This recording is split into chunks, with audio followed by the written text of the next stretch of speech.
See, what is doubt in that? Means we are not considering week question number 2 and question number 10. So evaluation will be based on only that remaining 8 questions. Okay. Yes, sir. My only question which was incorrect was the second one. Okay, because But the marks are still being considered 90 instead of 100. as it will be corrected. It will be corrected. Okay, thank you, sir. Yeah. Okay. Yeah. Others, any conceptual doubts you guys have? No, sir. Sir, I have a doubt on graded assignment question number 5 only, not 7. Okay. So only one doubt. Everybody's. Answer question number 8, graded assignment. Answer question number 8. Okay. Others?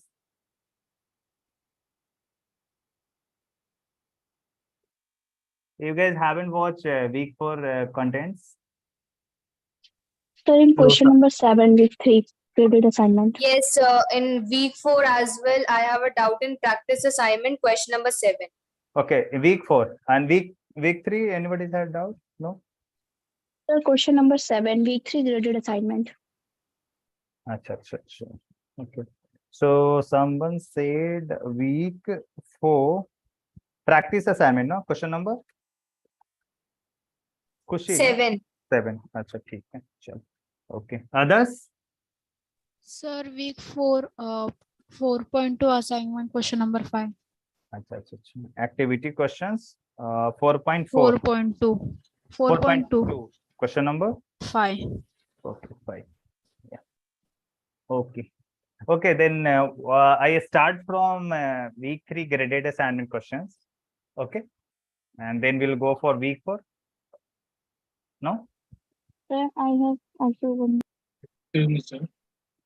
Yeah. Zaira was saying something.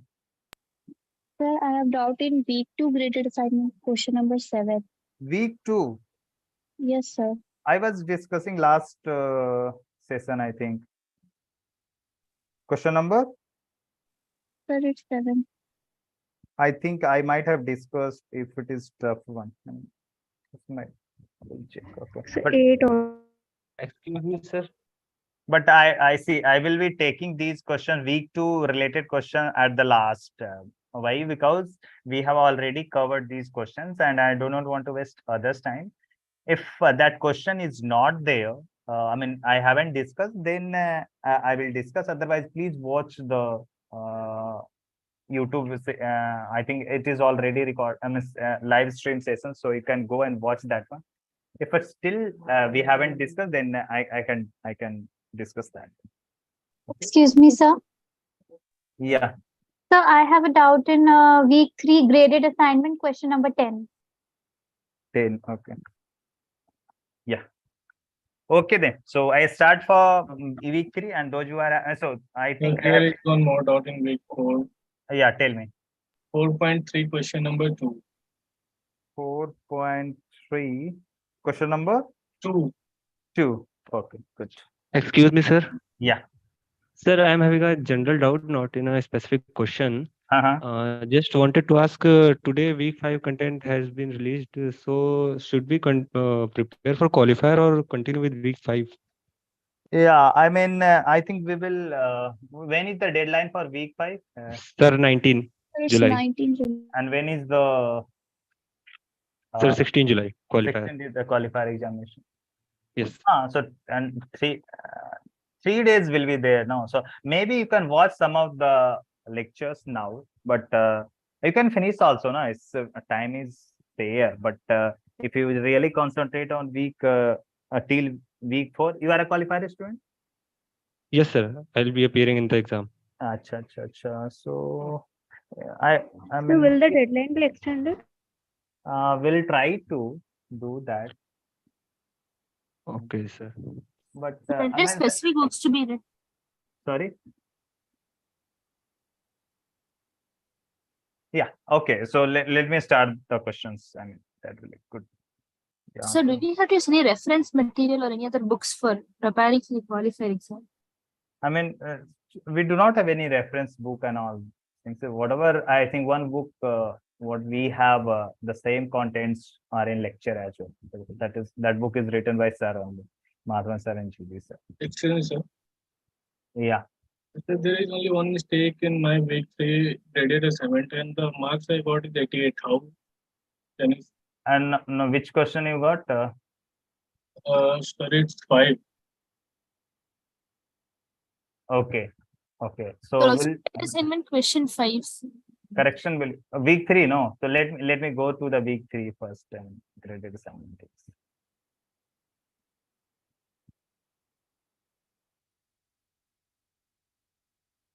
Hello, sir. Who is it? Sir, still I'm unable to join the TA session. Oh, I mean, now I used to do, I mean, I just used to give a co-host position to TS. Now we'll be able to join, I think. So yesterday also I was unable. What time? So every day I try to join, but I am unable to join. Now I'm regularly giving the access to the TS. You try to join by today, I mean, at 8 o'clock. Okay. Yeah.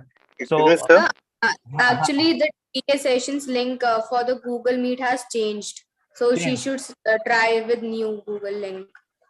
But it might have updated to your calendar, no? Yes, so I don't sir. think so. It's the same day. No, it will be In my then calendar. you should sync again, maybe it will work then. Okay. Yeah. Okay. So I think I just Excuse me, sir. discussed. Yeah. Excuse me, sir. Sorry to interrupt, sir. I have a question actually. Sir, we have been updated on our mails about a week 5, right? So I wanted to know that like our exam will be on 16th of July. So what is it for the qualifier or will it be for the foundation or like? No, so thing is that like if you qualify and want to continue in this term itself for CT, then you should do that one. If you do not want to continue CT in this term, you only concentrate on you wanted to only concentrate on qualifier till qualifier for CT, then need not to do that. But if you want to, so like so it's like out of all those 5 weeks, if someone does 2. So till week 4 we are only considering for the qualifier examination. Okay, and week 5 is for? If you want to continue itself in this term for CT, like you will be given chance to want to continue. Then if you choose the week CT, then you have to submit, means any course, whether you choose a CT or mathematics or statistics, then you have to keep submitting your graded assignment for upcoming weeks. So otherwise we can keep submitting. But sir, that will only be eligible only after if we qualify. Pass for the qualifier. Yeah, once you qualify, then you will be eligible. Yeah. Right. So like it's qualifier is on 16, right? So we will have 3 days. You have 3 days. You can finish it. I don't think so. It will be too much. You can finish in 3 days. Okay. So like if we pass on 16, then we'll have 3 days to complete that week. Yeah. And submit it, right? Yeah. Yeah. Okay. Okay. Thank you, sir. So yeah. Okay. Good. So there was one issue in question number 2, and what was the issue? I tell you. The issue was, I mean, can you see this? I mean, when this block of the code will be executed, when this block, I mean, if condition will be false. Agree, everyone? I mean, Yes.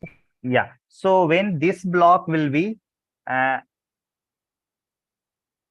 not correct, I mean, it will become false for both the condition. When the year of publication is in between, means 2005 to 2008, till means 2005, 2006. So I mean, if you see, let me write, then it will work fine. So just give me some time to explain little bit. So this will be the if block will be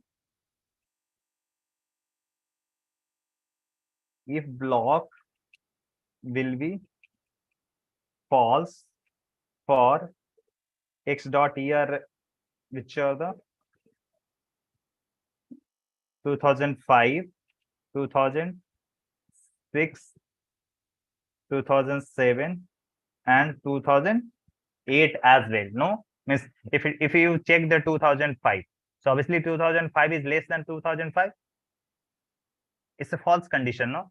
So we have to Yes, sir. include the end points as well. Meaning 2005 to till 2008. For that condition, it will be false. So if it is false, where it will go? It will go to the else block. So which are the books it will go to the else block? The books which are published. So no, this is not for the books, no. Oh, this is for the Olympics. So yeah. So for which of the players or athlete it will go to else block? The players who have participated in 2005, 6, 7, and 8. Agree? Now, Yes, for sir. increment B, there is another filter called sport. So the athlete who won, means who was participated in wrestling, then you will increment the B. So what should be the option here for B? Sorry, yeah. So it should have like a number of. I mean, let me write. So this will be only there, but the B will represent this one till okay, just a minute. Yeah, till 2008 also. Hannah, so no need to write this now. Then, I mean, no, it should be included. Yeah, Hannah. So the answer should be this one. Understand? But what was the issue we had in the question? We have written till 2007 only. So there was a type of mistake is there. So therefore, this question, since there were no any correct option, therefore we are discarding this question for evaluation. Yeah. Any doubt for from anyone for this question? No, sir. Everybody's clear on this? Yes. Yes, Oh, sir. okay, good. Yes. Yeah, so we had question number 5. What is the question number 5 we have? Yeah. Okay, so the question we have, can we download the PDF copy of this?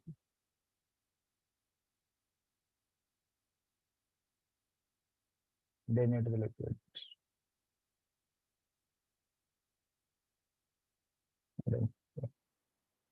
Let it be download. Okay, I'm not able to download. Let's leave it there. Yeah. So question number 5. What do we have? What?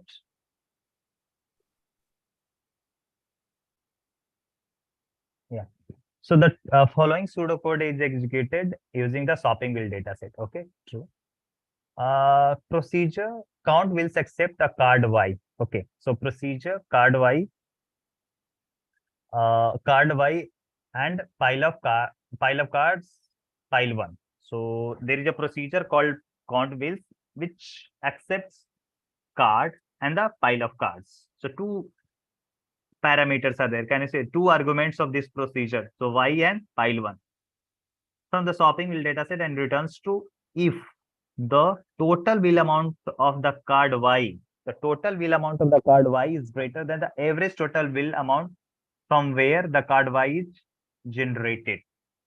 Otherwise, it will be false. So what do you think that? I mean, what is the condition actually means Y is, it will return, this procedure will return true only when the total bill amount of Y should be greater than the average total bill of amount of the shop from where Y is generated. Means let us say Y is from the Big Bazaar. Therefore, the average total bill amount of Big Bazaar compared to this Y total bill amount. So let me write, then you will understand better. Yeah. Question 5 is saying that. Excuse me, sir. Yeah. Sir, can you tell where I'm getting confused? Sir, I'm getting confused whether this card Y is from the shopping bills dataset or not, or it is a new card.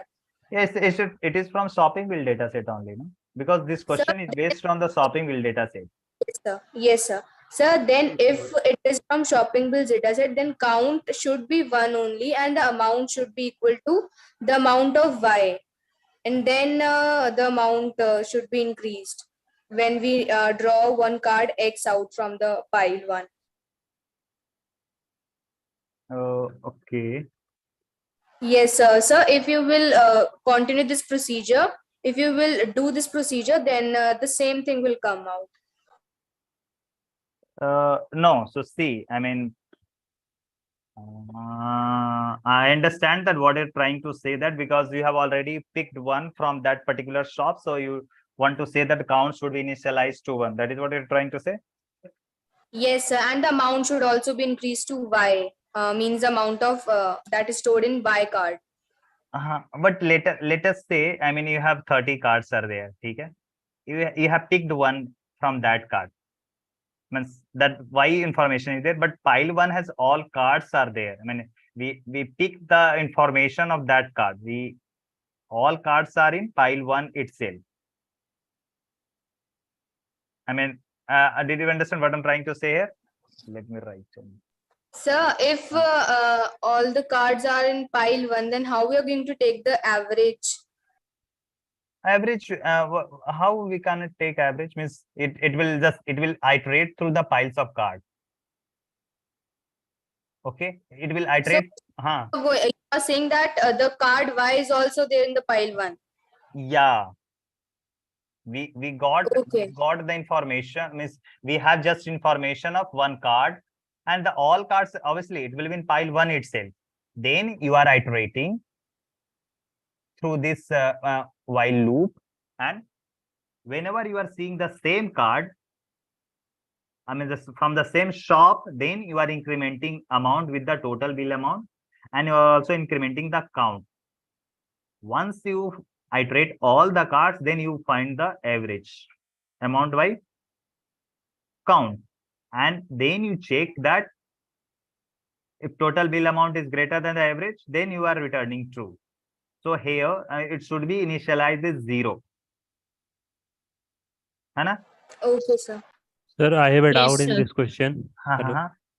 Sir, why we have initialized average to 0? There is no meaning of this, I think. You can say that, but it is better. So generally in programming, means what is there, like if you have initialized this 0, means this guy is only supposed to take integer type of data. Okay, so I have also initialized 100, 200, any integer.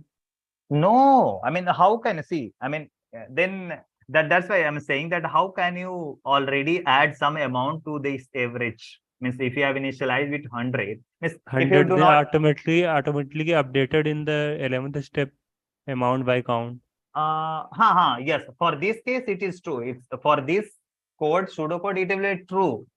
But for do not make practice of that one. Otherwise, like if you want to add, like let us say if you have not initialized amount with 0, do you think that it would have given correct answer? No, na? Yes, it is meaningful amount initialize amount to 0 and initializing a count to 1. For here you can do is fine. I mean, because you are just replacing the value with the amount divided by count. That's fine for this particular code. We are not incrementing any value to average. So why have we initialized average to 0? Here, in case of count and amount, we are incrementing the value.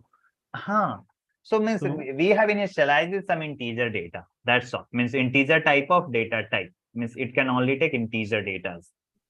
And sir, okay. In 12th line, it is written average capital A, and in second line, average A is small. There is difference. Which line number? Oh, here. Okay. Okay, Yeah, it is in capital and average 0. This is actually a typo mistake. Okay. Sir, then what should be the condition? And yeah, so line number 12, what is the error? It is from Y. Instead of X, it should be Sir, Y. the Y total bill amount should be greater than the average. Yes, because see, it is checking for the X, but you are supposed to check for the card Y, no? So Y dot total bill amount should be greater than average. Then it should return true. Because you had to for returning true, this condition should be true, and for true means you have to check for the card Y, not for the card X.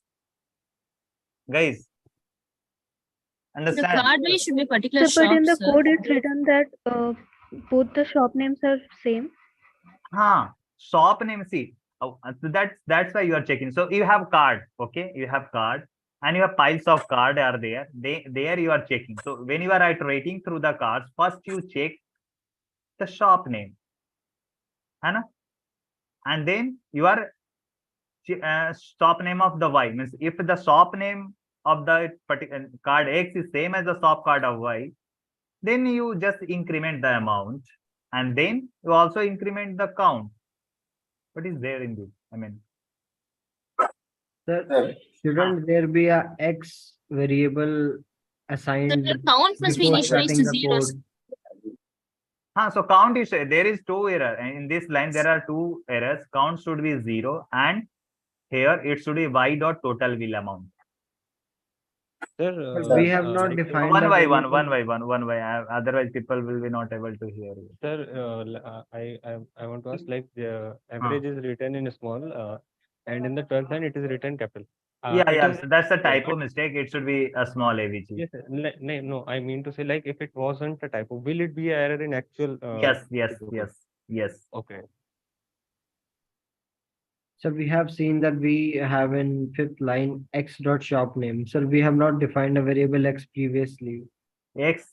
No. So this is what? No, card X from pile 1. This is what.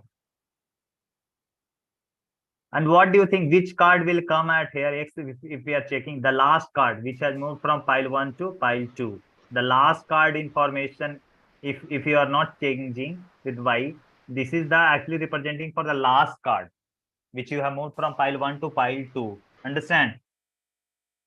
So here the correct answer should be, here count should be 0, and this Y dot total will amount. Become Y total will amount. Yes. Any doubt in this? And sir, No, it is sir. saying pick read the top card X from pile 1, but there is no mention of card Y, like picking it up or reading it. So, This is now card Y you are inserting, card Y. This is Y, no? like we Input. already have it. Like Means you have information of card Y. Okay. Because see, you are calling this guy procedure. How do you call procedure? See, this is part of the code. This is not the main code. Understand? This is not Yes, a main code. You have some main code is there. This is a part of the code procedure, no? I mean, certain work you want to assign, the similar type of work you want to assign something. So that's why we created procedure.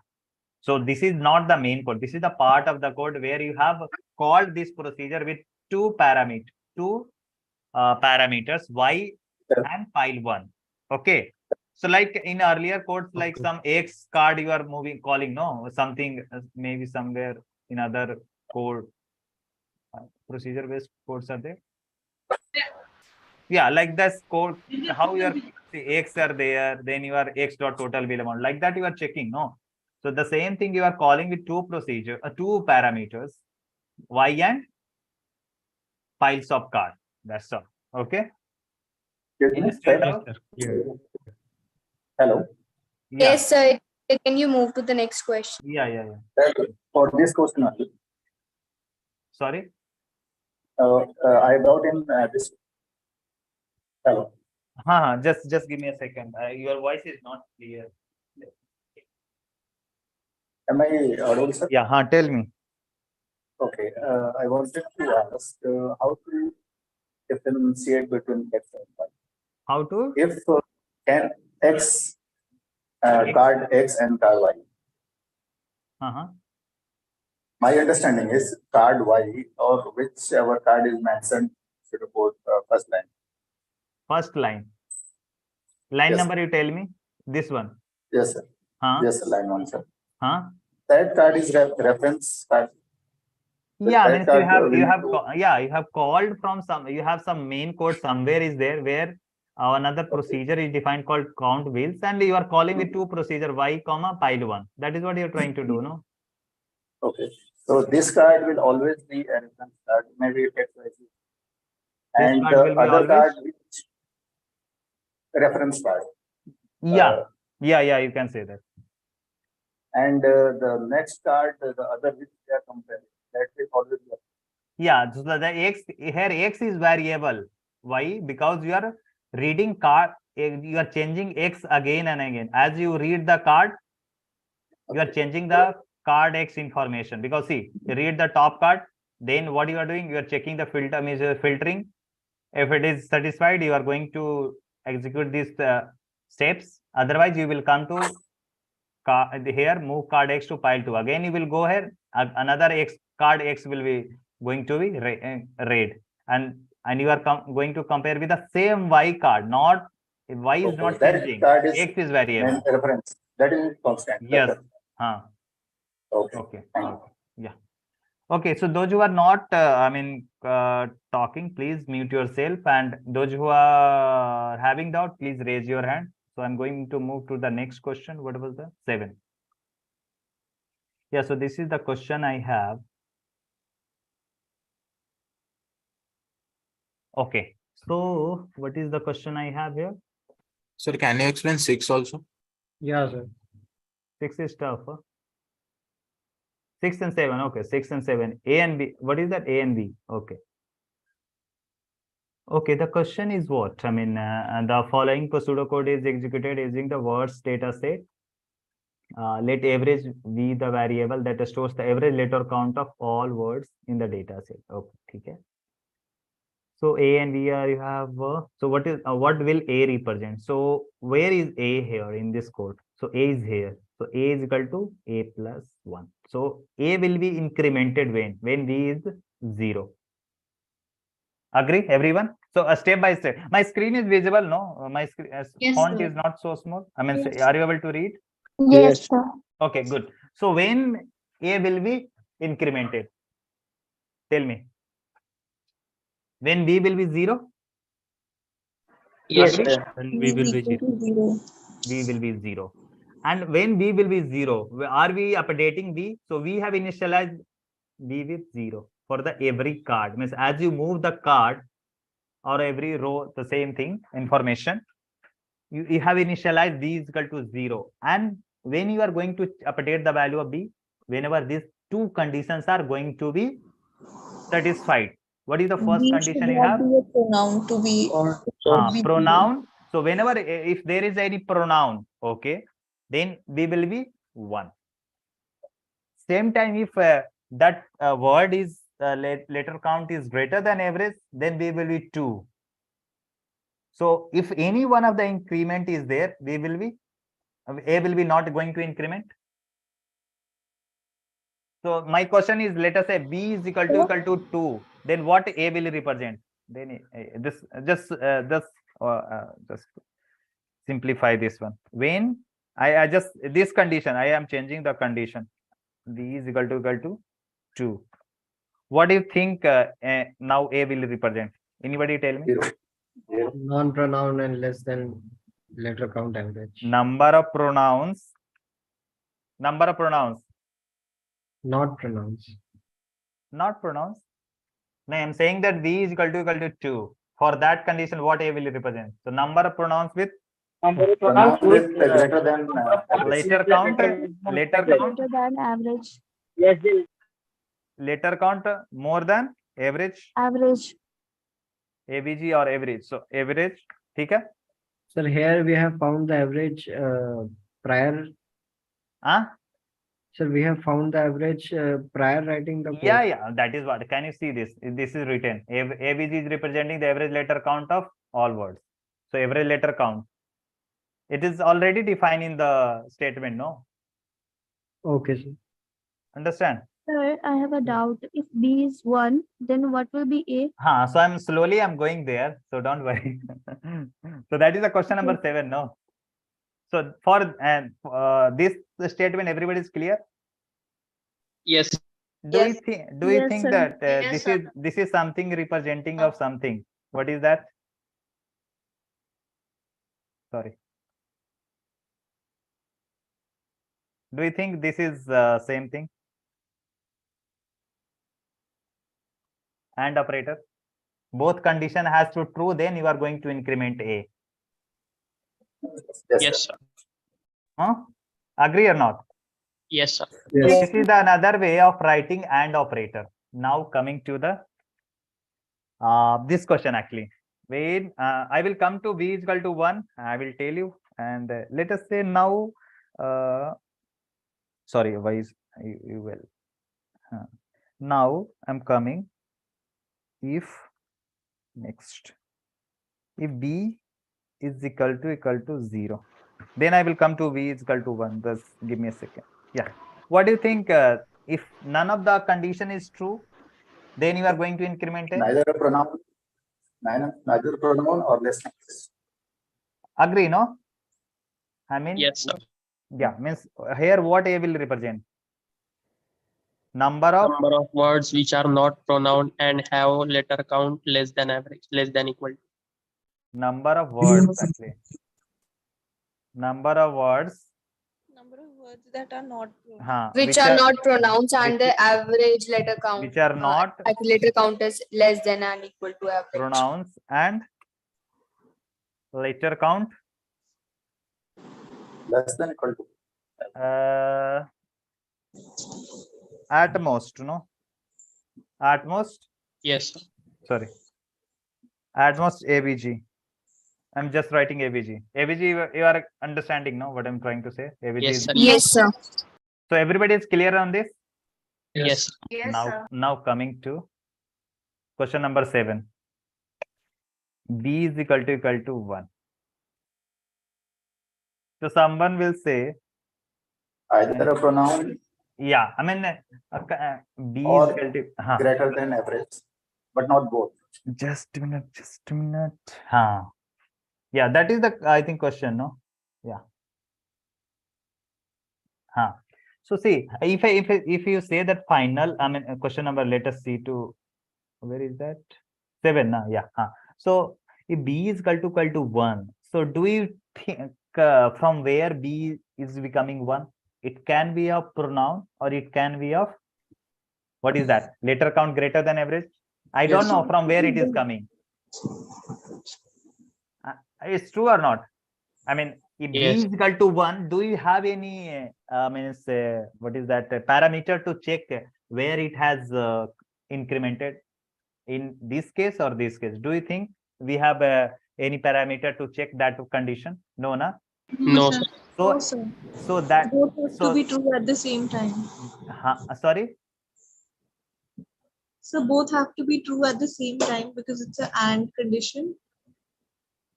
No. So I'm talking to B is equal to 1. No, this case. For this condition, both has to true.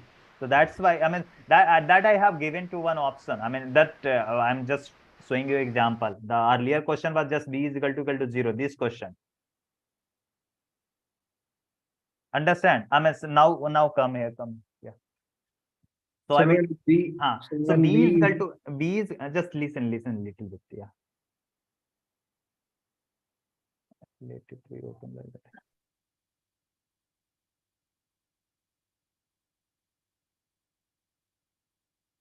Just a minute. Now I'm going to restore.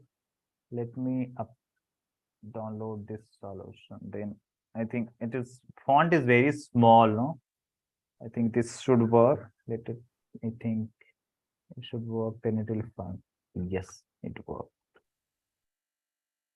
Just give me a second. Excuse me, sir. Sir, in this session, we will discuss about week 4, no? Yeah, we will discuss week 4. But graded assignment, I will also discuss week 3.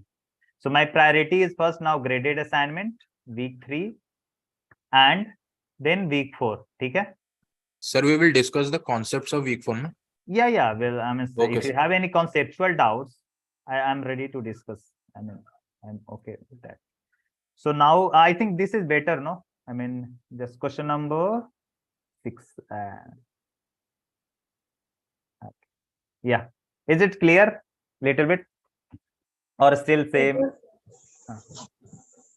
So when B equal to 2, then why is it we are incrementing A will not okay, listen. No, little bit. Yeah. So when B is equal to 1, what A will represent? So I'm telling that B can be true here, means B can be incremented at this place, but we shouldn't be updated at both places. guys. So either means it will count number of words which are pronouns or average later count. Just try to listen. I mean, later count greater than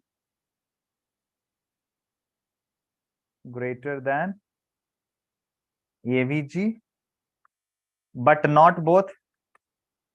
Agree? If both are true, then B will be 2, no? Yes, sir. Yes, sir. So we are not, then we will not increment for B is equal to 1, no?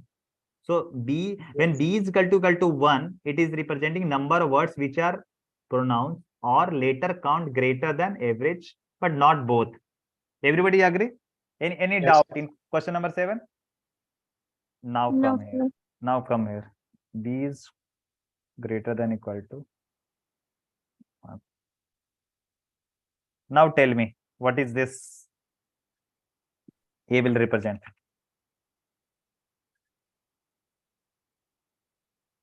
Number of words which Sir, are pronouns. I mean, if sir, any one can be true Numbers or both can be true. sorry, Sir, one or more than one statement yeah. can be true. So Sir, yeah. So if, either pronoun, either greater than average or. so this one you can say this one can you write like this also, summation of if B is equal to 1 plus if B is equal to 2. Can you write this for this guy? Yes, sir. Agree, everyone? Yes, sir. Yeah. This is nothing but your OR operator. Sir, so in the in the 11th point, sir. Let me write just a minute. What's your name? So Jyoti. Jyoti. Acha, just give me a second. Number of so OR operator, you can write number of pronouns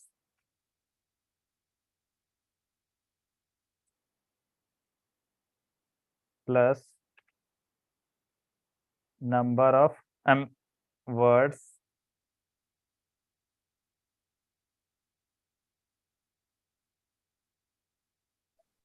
which are not pronouns. I'm writing in another way, but number of, sorry, some of the keys are actually not working. Yeah, number of words which are not pronouns but later count more than AVG.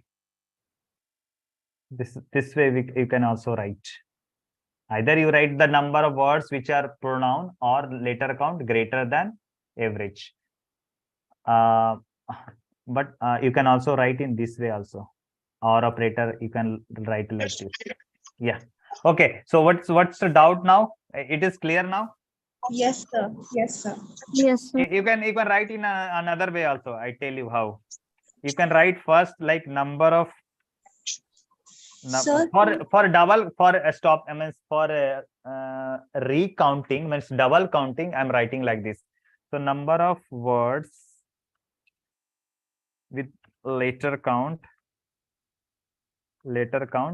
more than AVG plus number of pronouns with later count at most AVG. This is another way of writing of this statement. Do you know how to write means how OR operator works, these things? No, that's I'm writing on that basis. So this is the actually now think when b is equal to 2, you have and operator, means both conditions should be true, means it should have pronoun as well as the letter count should be more than average. B is equal to 0, none of the things you are going to count, means you are not counting pronouns, or you are also not counting words which are a letter count more than average. So number of words which are not pronouns and also letter count at most average. Then you have b is equal to 1. So I was like b is equal to 1. So this is the, I mean, I was not knowing which one is going to true. Means either pronoun or average, but both cannot be true. So that's why when b is equal to 1, it is like number of words which are pronouns or letter count greater than average, but it should not have both. Whereas when b is equal to greater than 1 or equal to 1, it will combination of this guy as well as this guy, this one and this one, meaning it will count number of pronouns plus number of, you can simply say that, I mean, here number of pronouns plus number of words which are not pronouns but later count more than average, or number of words with later count more than average, but number of pronouns which we have missed for the pronouns. So it should also incremented for the pronouns with the later count at most average. Understand? No? Understood. Equal to. Yes, sir. With this condition, you can write or operator. This should be x dot part of speech equal to pronoun or x dot, I just write small, letter count should be greater than avg. So this is your nothing but you are writing in this way. I mean, this no need to write this all these things. If you write, I mean, obviously b should be greater than equal to 1. Then if you write this only this sentence, I mean this step, and you just increment a is equal to a plus 1, the same thing it will also represent. Understand? Yes. How many have doubt in this? This is actually very good question, no? And try to think like this: when b is equal to 2, when b is equal to 0, when b is equal to 1, when greater than. Okay, chalo. Yes, sir. Okay, so next, anybody is having doubt in this? Yes, sir. Okay, Akhil, tell me what. No, sir. Sir, when b equal to 2, both of the conditions are getting satisfied. Yes. So then the 11th number statement will not be true. 11th? So sir, why we are storing the value in a? Because this is the, I mean, I'm just telling you, I mean, just I gave the example. I mean, I am telling when b is equal to coming to, that represents the AND operator. So the question was only that this one, and for which is the one, next one is what? B is equal to 1. I have created all the 4 possible cases. I mean, I'm for the giving you example, I just want to show that what are the possibility we can have. Okay. Sir, when b equal to 0, sir, it will have number of words which are not pronounced. And sir, letter count also not at most average. So at most will include equal to also. Yeah. Less But than sir, equal to. but Yeah, sir, it will say letter count less than or equal to. इसका मतलब ये equal to average. Yeah. but sir, अगर ये equal to हुआ तो sir फिर ये दूसरी condition true नहीं हो जाएगी letter How? count. Average is greater than average. Okay, sir, I get it. Okay. Understood, no, everyone? Yeah, sir. Okay. Yes. Okay, so should I move to the next? Yes. Okay, Yes. good. Yeah, Yes. what was the Yes, next question we had? Yes, sir. Sir, 8. 8. Yes, sir. Yes, sir. What was the 8 we had? Question 8.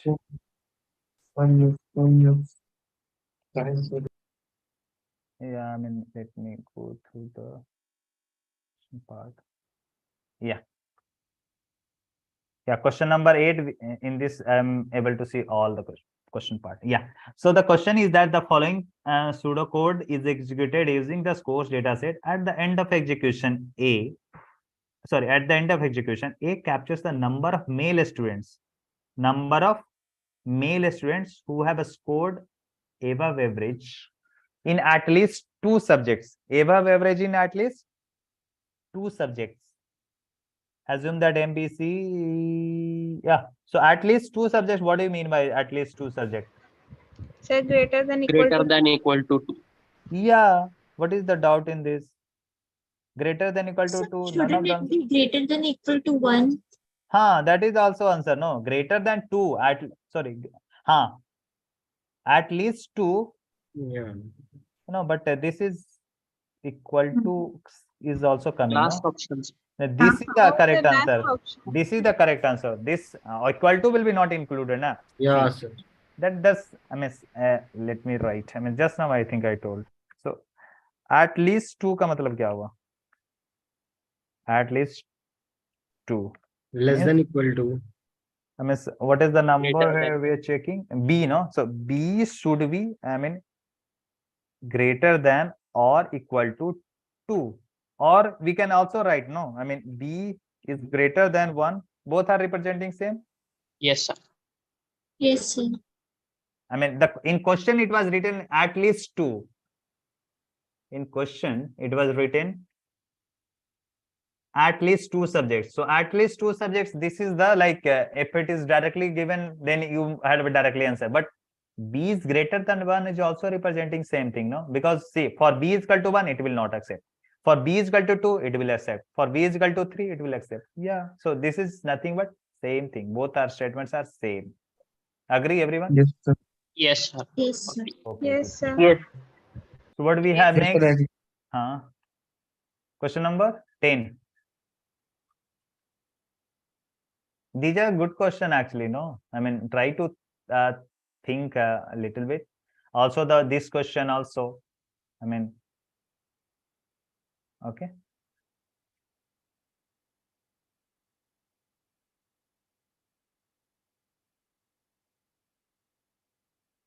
Yeah, question number 10. I mean, there was error in this.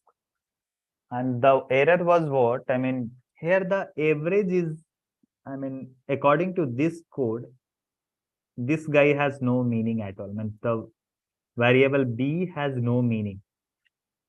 Why? Because how do we calculate average? Summation of that quantity divided by number of quantity. Agree, Yes. everyone? But do Yes, you think that it is doing the same thing? Can you think this? It is, you are filtering one thing and you are counting the number of verbs in this. And you are adding later count for all the words, not for only verbs. You are counting for, you are adding for all the words, no? Guys? Yes, And sir. when you divide sum divided by number of verbs, do you think that it will have it will give the any meaningful value? No, There sir. is no meaning at all. No, sir. So that's why sum t should be inside of this if block. Then we will have what? It will give the average letter count of verbs. Guys, agree everyone? Sir, Yes. what? Yes, sir. No. So this correct thing is everybody understood. Then you have other than doubt, then you can ask. Again, please. Sorry?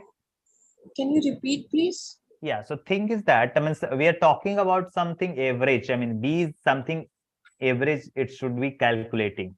Because we are comparing with B and answer option, if you see that average letter count of verbs. So it is supposed to count average. But do you think it is calculating average? I don't think so. I tell you why. Whenever you are filtering what? Based on the parts of a speech. If parts of a speech is verb, then you are going to increment the count. Agree? You agree? And what do you think that sum Yes, of sir. these actually representing? Summation of letter count of all the words present in the data set? No? Who has doubt in this? I mean, can you tell your name, please? So Jayantika. Yeah, Jayantika, I mean, can you see this? I mean, sum t is representing summation of letter count of all the words. Yes, sir. And you are dividing by? Later count, you are dividing by number of verbs. So do you think Number it of will verbs. yeah, so it is not giving any correct meaning now. So Yes, for sir. that, I mean, for the average letter count of verbs, this guy should be also inside the if block. Then if you divide SUMT by COUNT, it will give the average letter count of verbs. Agree? Yes, sir. Okay, good. So okay, so if anybody is having other than this doubt, let me know. Sir, one more thing, sir. Yeah, what's your name? Hello. Yeah, so guys, one request to you guys. So those who are having this name in alphabet with the, this is a string actually. I want actually a string name, not with the combination of numbers. So please change change your name while logging to the Zoom session. Okay. Right. Sir. Yeah. Okay. Just a second. Yeah. Tell me, what's your doubt? Sir, my point is, but while solving this problem, I thought that for the point which we are discussing, sir, can we say that this particular sum total is equal to sum plus dot let down? Sum total? Sum t is equal to sum plus x dot. If Sum t is equal to I'm not able to hear it clearly. Can you please repeat? Sir, for the same this same code, can we say that the P is calculating the average word length of the complete data? No. No. Why? Because count you are incrementing inside the verb. No. That is verb. Yeah, but if count is outside, then B will represent every letter count of word. But that is the number of words we have calculated. And total letter of the data set. Total letter. So this is SUMT is the total length of the letters count in the words data set. You are dividing with words. Yes, yes. Though it doesn't make any sense, but while solving, I thought that it will be the average of that verb. No, average letter count for the verb. Average letter count of verbs. No, where it is giving? I just now explained. No, I mean, it is representing letter count of all the words. You are dividing by number of verbs. There is no meaning at all. So your voice is actually breaking in between. So also I'm not able to hear it clearly. Anybody is hearing him clearly? No, sir. I mean, if you can write in the chat, then I will try to explain. Okay, your voice is not little bit. Maybe you can rejoin or something issue with your internet connection. Okay, sir. I'll check. Okay. So no doubt is there. So I'm moving to the week 4 contents. Fine. Yes. Good. Yes, sir. Okay, good. Yes, sir. Sir, actually, I have a doubt in the second question. Question number 2. I have explained that one. Where were you? I came a little late. Sorry? I came a little late. So please rewatch that YouTube session because this is recorded one. You can rewind. If you have a still doubt, come to me. I mean, in next class, or maybe you can get clarified from TS. Okay? Because otherwise others time will be.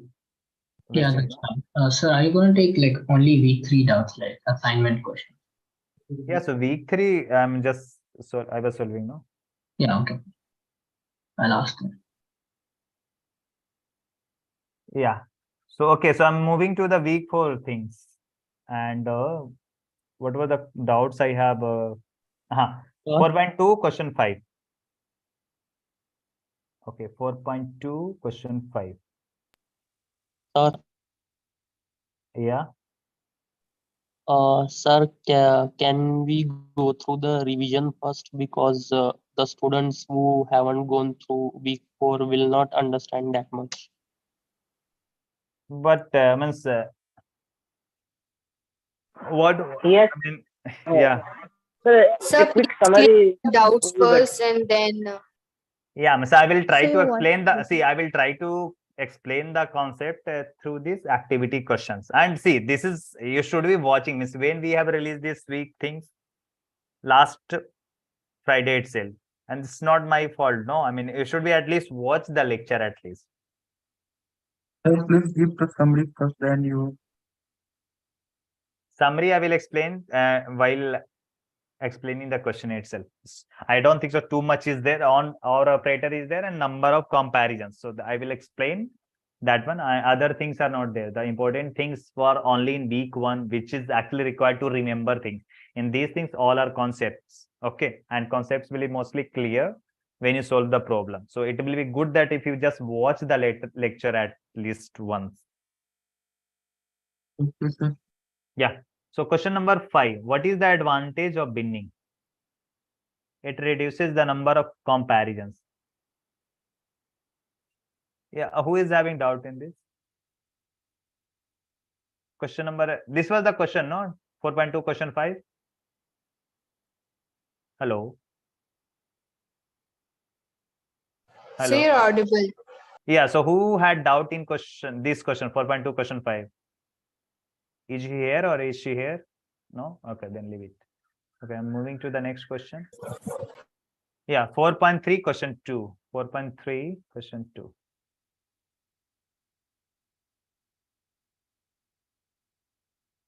Yeah, question 2. If we connect each element with every other element while lines, what is the total number of lines that we would have to draw? Who had doubt in this question? Yes, sir. Aman, sir. Aman. See, Aman, this is you watched the lecture that number of comparisons. Yes, sir, but I can't understand from that. See, thing is that Same formula as above, sir. Sorry. Same formula of first question, no, sir. Sorry, I just can't hear you. Please repeat. Same formula as a Yeah. I tell you how it will work. I tell you how to. I tell you. Now I will give the brief how that formula is derivative. Just I think Sir has also explained it very much and very much good in details. Please watch that one. Sir has tried to prove in 2 or 3 ways. So just telling you how we can do here.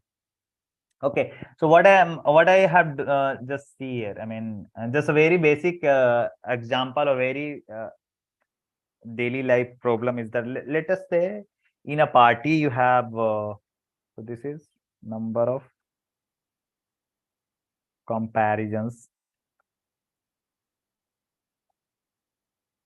concept.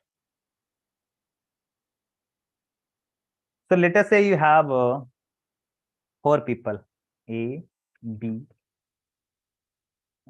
B, C, or number of pairs, same thing. All these. So you have 4 people. You went to a party. There were 4 people there. 4 student, or let us say 4 students are there. So they wanted to do shake hand. They wanted to shake hands. To each other. So how you will do that? So let us see. You just keep.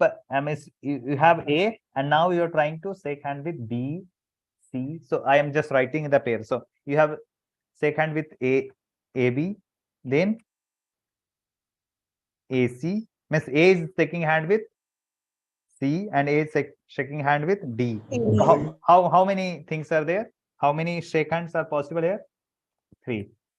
So my question is that how many shaking hands are possible with when you have 4 members? Okay. Now come here. Now you choose the B.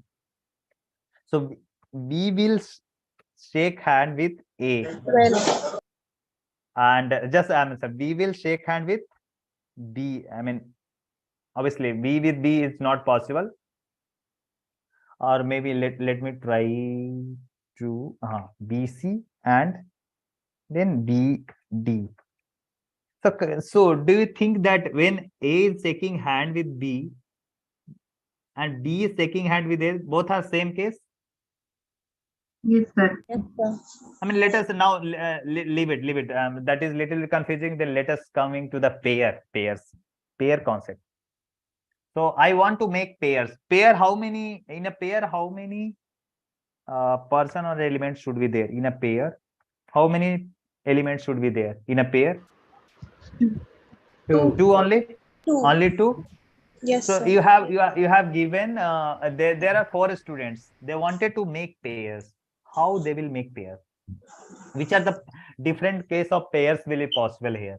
So what I have done, I have made pair with A with B, A with C, A with D. So how many pairs I have? 3. 3.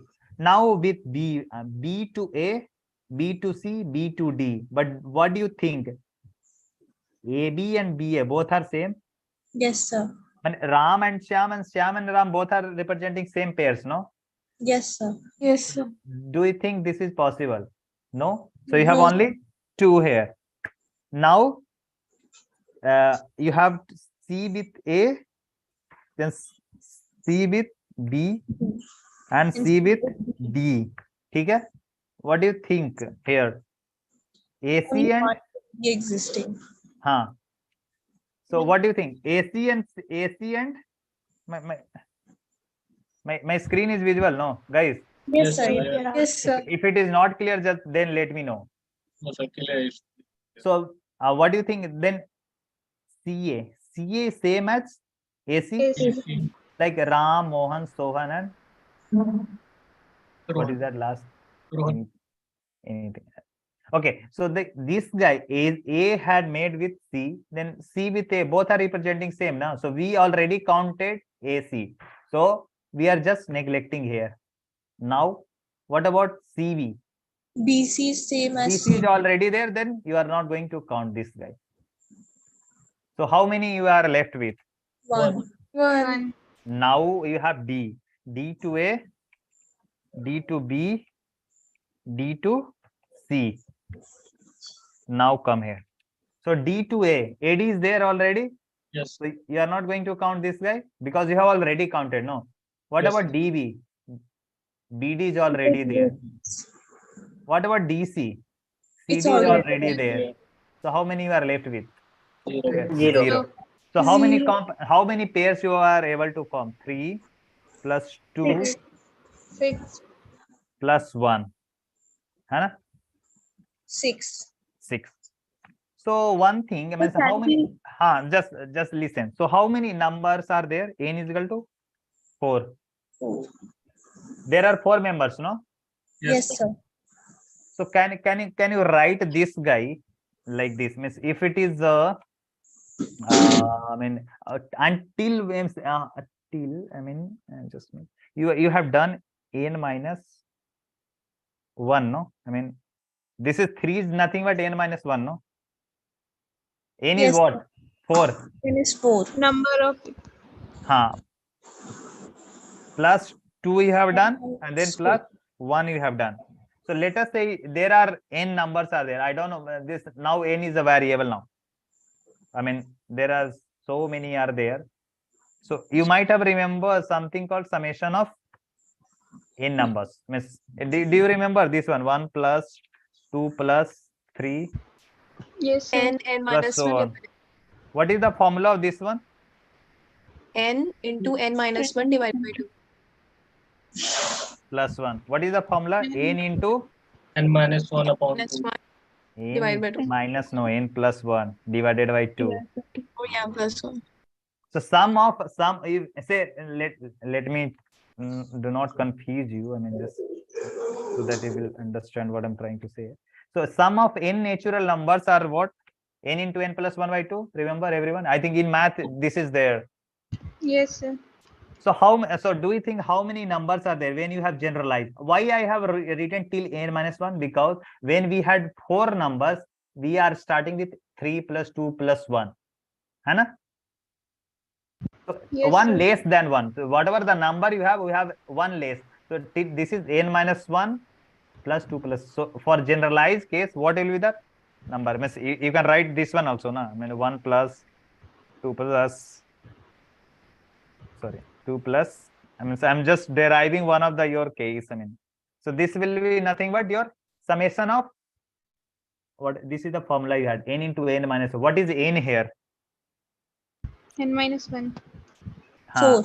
So n into n plus 1 divided by 2. When you simplify this will be like cancel out, means -1 + 1. So this you will end it with n into n minus 1 by 2. Agree, everyone? So this is nothing but number of comparisons or number of pairs or number of shaking hand possible. So this is the same case. This problem is same. I mean, if you want to connect, A will be connected with how many initially? 1, 2, 3, 4, 5, 6. Understand? When again, then B will be connected with, when you connect BA is same as AB, no? So therefore, you will neglect this guy. So then you will BC, BD, BF, BA, BG. So now you are reducing. So whatever the number you have, it will come like that. I mean, so if you see this, then it will come like, how many numbers are there? Question? Yeah, 7. So it will come 6 plus 5 plus 4 plus 3 plus 2 plus 1. So this is nothing but how many numbers are there? I'm just writing here in. So can we also write it as n minus 1 factorial? Will we get the same answer? N minus 1 factorial, no. That is the multiplication. So we can use combination here. Like the pair is 4C2. NC2. Then you can do 4C. So this is another permutation. Permutation is there. 4C2 permutation combination is here. 4C2 is also same thing, because if you go to the lecture, sir has explained in 3 ways. Try to understand first from the factor. I mean, this way also the very basic way. Another one is the permutation combination way, and another method is there also. So now coming to here, where is that? Yeah. So this was actually what you will do: 6 plus 5 plus 4 plus till 1. I mean, it will come total 21. If you do not want to do, simply what is the number you have here? 7. What is the formula? Number of comparisons and number of lines that will represent the same thing. N minus 1 by 2. The number of what is that? Lines will be same as n into n minus 1 divided by 2, which is nothing but 7 into 6 by 2, 42 by 2. 6 divided by 2, what it will give? 21. 21. Agree, everyone? Yes, sir. Yes, sir. Is clear now? Yes, sir. Other methods are also there. Please watch that one, this lecture, which is the 4.3. Yeah, this lecture please watch. Okay. Yeah. So next question we have 4.3 question 2. Practice assignment question number 7. I don't think so people have gone through that, but still someone has asked, so then I have to explain that.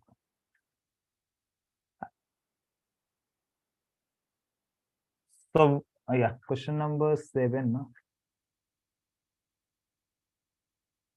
Yeah, this is actually also a good question. Sir, can I tell my query where I have a doubt? Yes. So in this, if A condition, I have a doubt only. I'm not able to understand this if A condition. Yeah, A is like, see, A is initialized with what?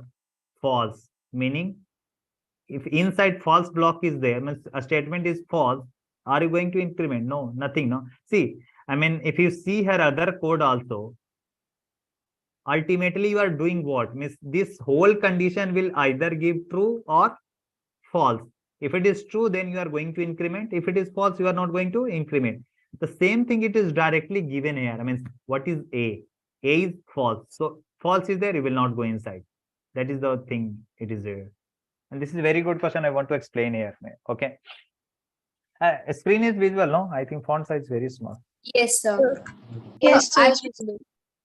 I ask that in this, A can change its value. Means it's a variable. It can change its value from if it is true.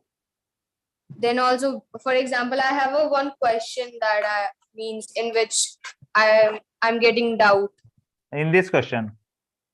Yes, sir, in this question, but a format is similar to this question. Maybe so, graded assignment. Format.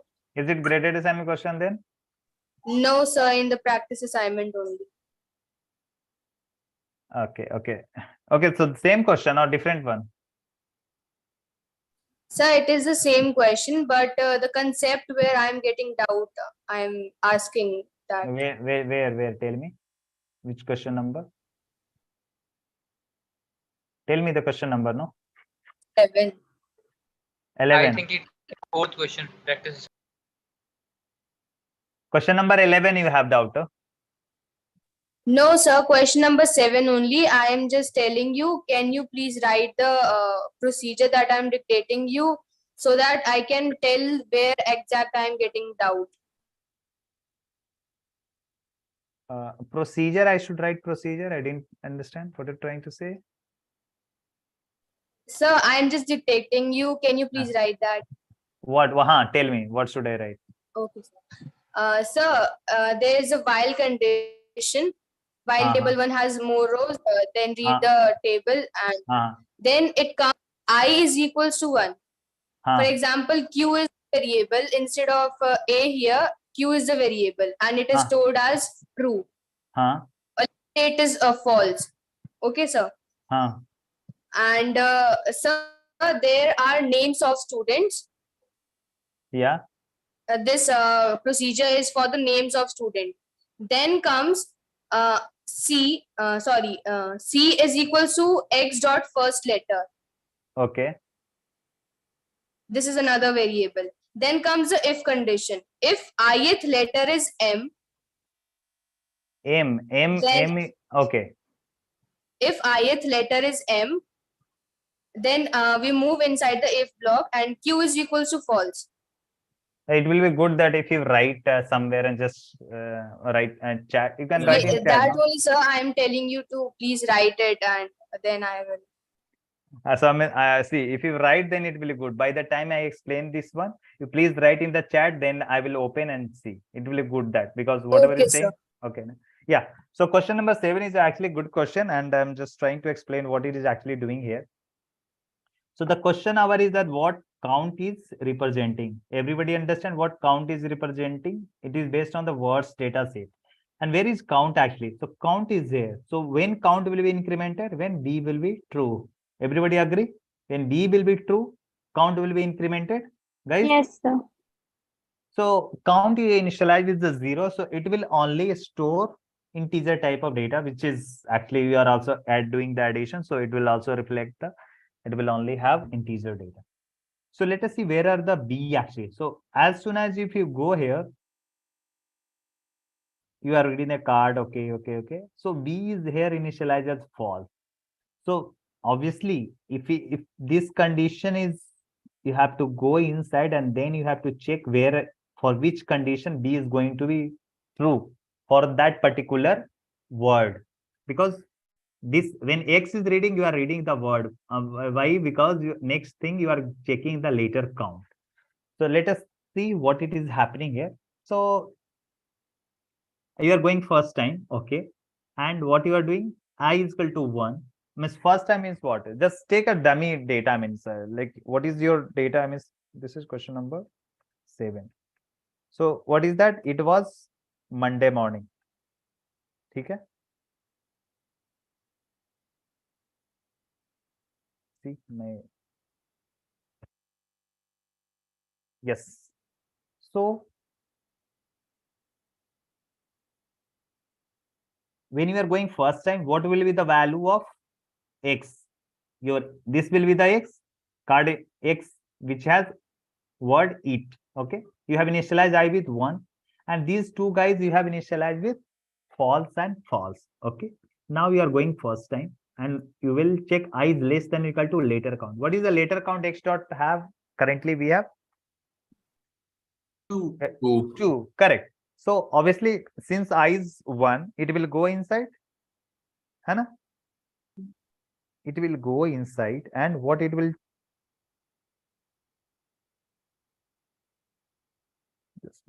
so it will go inside, and what it will check ith letter of X dot word is a vowel. Okay, so what do you think? I is what? First 1. So first letter of X dot word is a vowel. Yes, sir. True. You will go inside. What is the value of A you have? False. It will not go inside. It will come here, and it will come at which line? Line number? Line number where it will come? 11. Yes. So what as soon as you will see a vowel, what you will do? You will make it A is equal to true. Agree or not? Yes. Okay. Now you are coming, and after that, which line we will go? Line number 16. Everybody agree on this? Because this is the else block. This will be only executed when this condition is false. But this was true. Why? Because the first letter of the word, it was vowel. We went inside, we made it A is equal to true. We will come here. Now we will increment I is equal to I plus 1 with 2. So the value of I is now 2. Now again, this is closing bracket of which one? How we will check? Just put a straight line, go, go, go, go. It will the first, this is the while loop. So while loop, you have to check I is equal to what? 2 is less than equal to 2. It's true or false condition? True. True or false? True. True. You will go inside and ith letter of X dot word. What is the second letter of word here? T. T is the vowel. Sir, it is false. Where will go? Which line? Else. 13 and A will be false now. You will come here. What is the value of I now? 3. Again, you will check 3 is less than equal to 2. Is true or false? You didn't. Okay. False. So you will came here at line number 18. So we are not able to execute this guy B. So we don't know what till now for the word it. I didn't understand what B is representing. Without executing this statement, we will not understand what V is going to represent. No. So let us see what I'm just choosing. Another word. Let us say. Tell me some word which has at least 2. Let me write some dummy words. I mean A, B. Let us see A, B. So now we have a word. This is double A, B. This random word I have taken. Okay? Let us say you try for this. I mean, you came here and now we are checking. These all things are up. What is the initialized? Now you will come here. Now you have initially I is equal to 1. Sorry. Yeah, I is equal to 1. Now you will come here. What is the first letter of X dot word is a vowel? It's true or false? True. True. What you will do? You will check A is what is that? False, no? False. You will not go inside, but as soon as you will enter, you will make it true. Agree? Yes. Yes, sir. Now we will come I is equal to now I is equal to 2. Now we will go and again check. 2 is less than equal to 3. It's true or false? Because this is letter count is 3, no? Yes. This letter count is 3. So again, yeah. So now for 2, ith letter of X dot word is a vowel. The second letter is vowel. Yes, sir. True. Now we will check. What is the value of A you have? True. True. Because in previous iteration you made it A is equal to true. Now you will come and you made it B is equal to now true. And A was already true, but again you are operating with the true value. So no, doesn't matter. Okay? You have done this thing. Now we will come here again. What is the value of I now? I is equal to 3. 3. Okay? I is equal to we have 3 now. So ith letter of X dot word is a vowel. True or false? Third letter. What is the third letter you have? Consonant. It will not go inside. What it will go? It will go to the else block and you will make it A is equal to False. false. Now again I is equal to 4.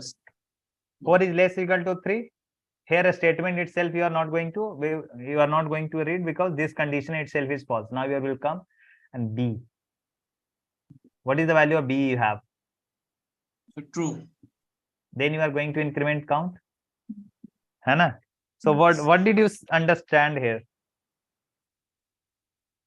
Meaning wherever there is a, let us say, I mean, just a minute. Let us say, I mean, if there is at least two, where is that? If there is at least two continuous vowels are there, then you are going to increment the count. Except for the first.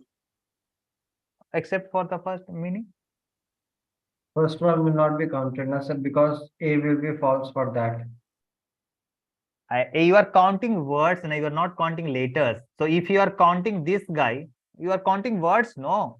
I mean, if first word itself is, let us say, double E H something, do you not think this will be counted? So the first letter E will not be counted now because A will be false for that. Later, do you think I'm counting letters? I'm counting words. Letters are checking here. We are counting words, no.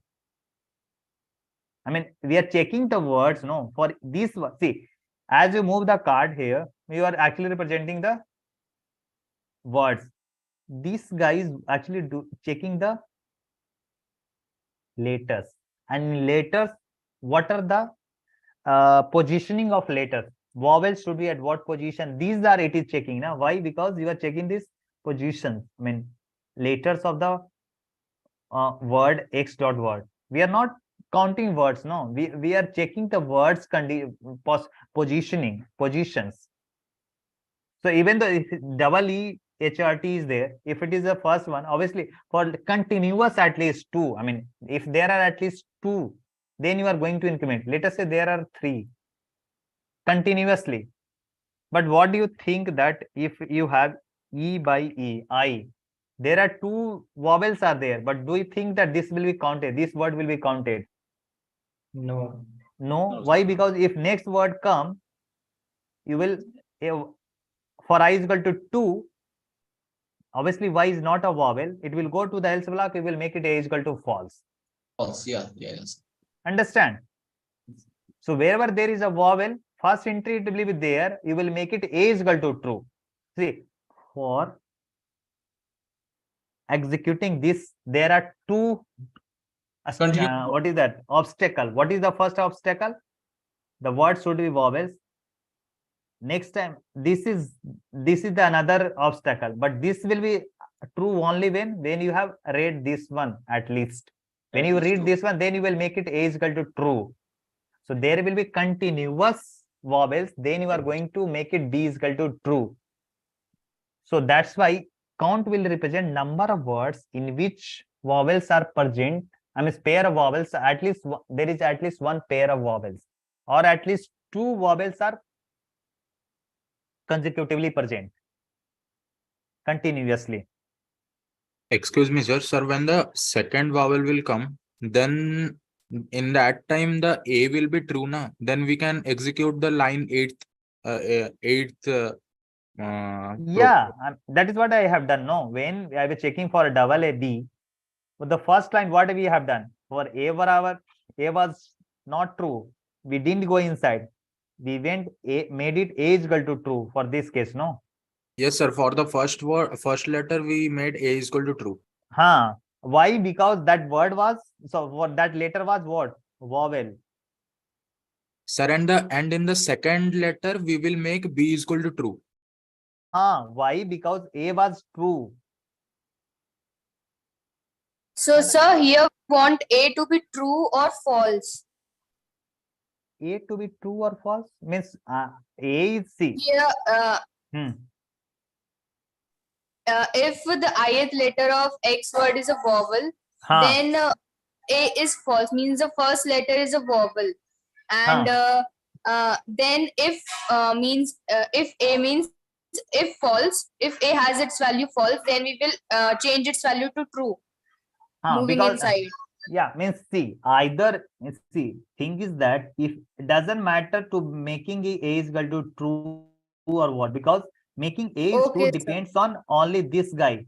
If there is a vowel, you will make it A is equal to true. But B will be true only when there will be at least two consecutive vowels continuously. Let us say if we have another word such that what is that? Means let us say you have now B. Now, what do you think that for the first letter, do you think it will go? No. I is equal to 1. I is the letter of X dot what is the vowel? No, sir. No. Where it will go? It will go to the else block. You will make it A Else is equal to A false, is equal to false. which was already false. Doesn't matter. When you come for the I is equal to 2, what do you think? Ith second letter of X dot what is the vowel? Yes. Yes. Will go inside, or what you will do? Because this is not you are going to execute because A was false. But you will make at line number 11 A is equal to true. Now we will come for the I is equal to 3. 3 is less than or equal to 3 is true. Now we will come ith letter of X dot what is the vowel? Yes, is the vowel. You will come inside. Now you will check again. A is true or false? True. Then you are going to update the value of B. And once B is Okay, updated, sir. Now I understood. Yeah. If it's true, then Hmm. only we will move inside the if block. That Yes. is if A block. Yeah. A is false, then we will not move. We will not change B is equals to true. Yeah, obviously, no. Will not because Okay, this will be true. Then you are going to execute this part now because this block is inside Yes, of this sir. block. That only I was asking. Yeah. That in this line number 18, that if B is written, then here the B value should be true. Then only we are moving inside. Yes. Okay, So, sir. everybody understood this one. This is a very good code actually. And sir, if in the line 18, if it is written if not B, then what we are going to do? If not B. If not B means if not true means if false, then we are going to count is equals to count plus 1. So for that case, let us see now another question came. If a condition is there, no, let me write not B. Then what do you think it will represent? False. False. Understand it will. Okay.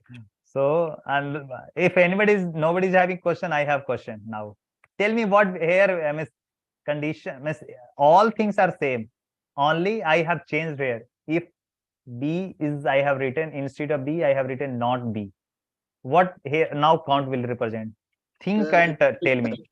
Think. It will represent the number of vowels. No. Please. I will. So now I will call your name and please raise your hand. I will call your name according to the sequence, and then think this little bit. Think and tell me what it count will represent. It's a very good question.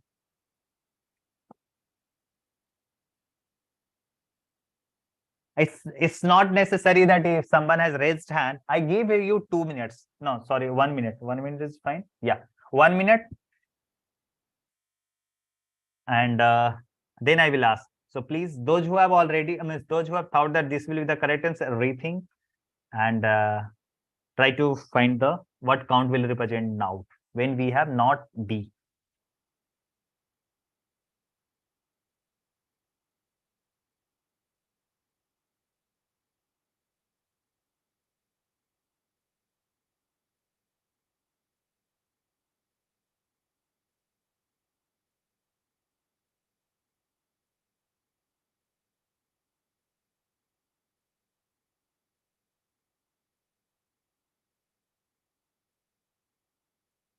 Okay. So the first name Khushi. Yeah, no, Khushi has lowered. Okay, Jia Ahuja. Sir, it will represent the words in which vowels are all surrounded by consonants. That means no vowel is in pairs. It's always one vowel and then a consonant. I mean, you are saying that the vowels should be in alternate way, or vowels. They are not consecutive. No two vowels are consecutively occurring. Understand? I mean, so okay. So what Jia is saying, it will represent number of words in which no two vowels are, no two vowels are occurring consecutively, no? Okay? Or you can say in another way also. I mean, consecutive constants. I mean, yeah, I mean, you can say that in other way also, like number of words in which vowels are occurring alternately. Yeah, vowels are, consonants are occurring alternately. Sir, that may not be the No, case. no, sorry, no, sorry. The second is not correct. The consonants, only the vowels it should be. Hai? No two vowels are occurring consecutively, no? Yes. Yes, sir. No two vowels are occurring alternately. That is the case also possible, no? Otherwise not possible. Okay. So this how many have found the same answer? Gurmukh, you also found the same answer? Yes, sir. Okay, good. Akhil? Yeah, so my answer was that we will be getting consecutive consonants. No. The consonants can also occur. Yes, sir. My answer was also matlab, consecutive consonant. So can you explain that? No, consecutive see, I mean, because Sir, if the condition is not satisfied, that word is not a vowel, then B will not be true. If B is not true, then it is that we are getting consonants only. You can take the word count, for example, right? We have and T consecutively occurring, but still it will give B is equal to true because we have O and U consecutively too. Yeah, can you see this? OU, for OU, this will be, B will be what? True. True, no? Not true means false. It will not count. But what about this one? NT is what?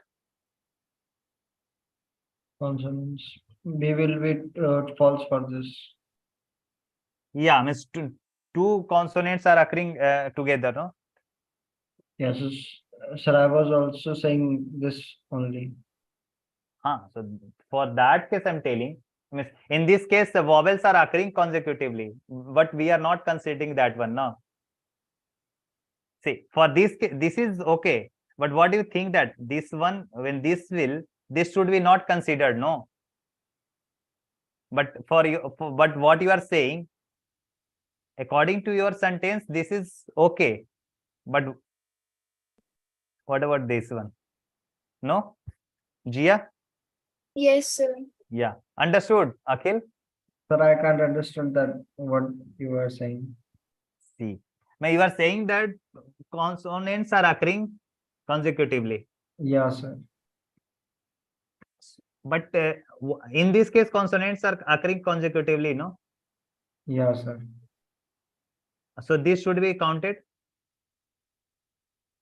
Yeah, sir. This should but it is not counted. Why? Because OU is also there, na? Two vowels are occurring consecutive together.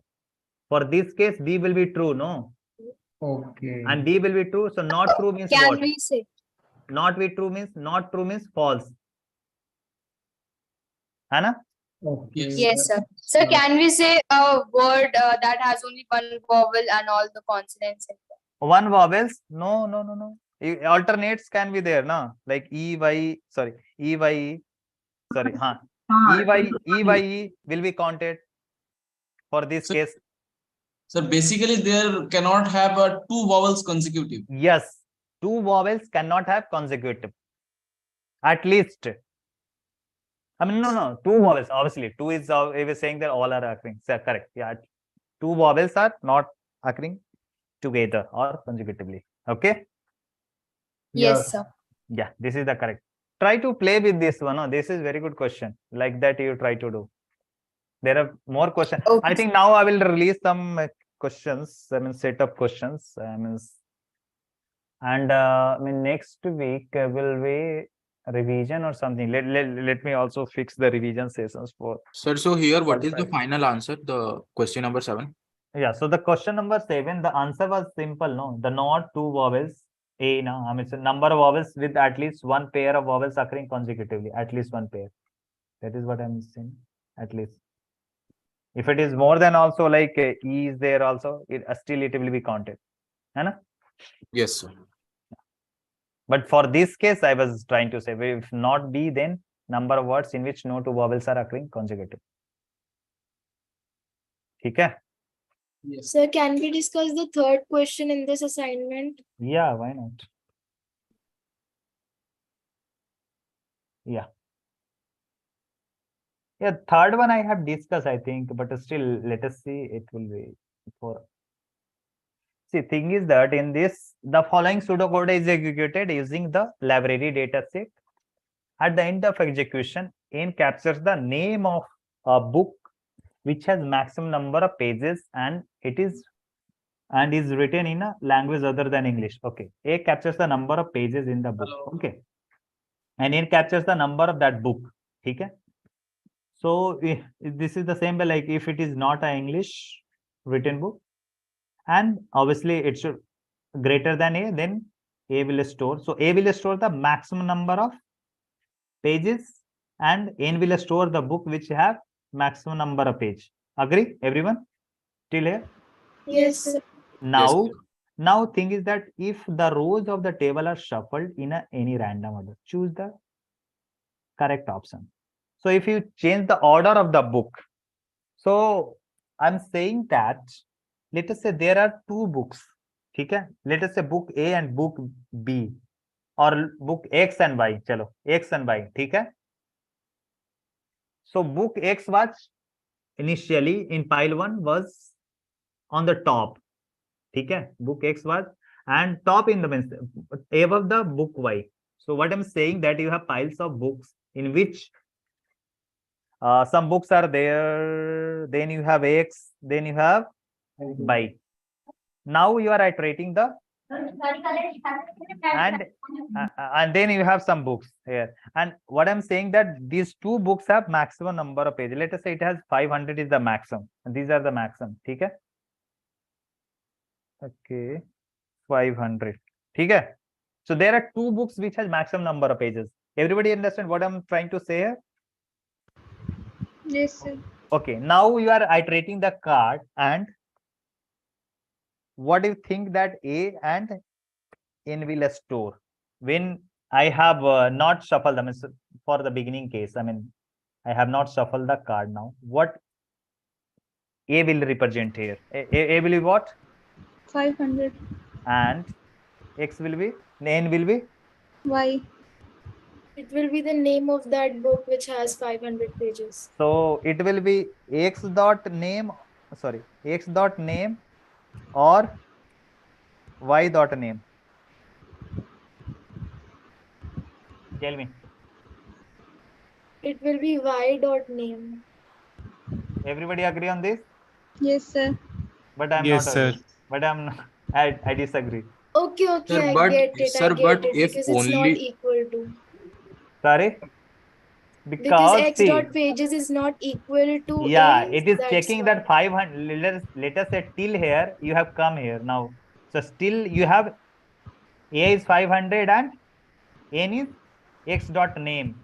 When you come here and you will check for the Y. Now sorry. Obviously it is not an English book. This is not an English book. But what do you think? 500 is greater than 500. Is true or false condition? False. So do you think that you are going to update the value of A and N? No. No, sir. So you will have like this. Now you have shuffled books and you have you have shuffled, and shuffle is like that. Your Y came first and X is like after that. Now tell me what is the value of A and what is the value of N? A will be what? Still 500?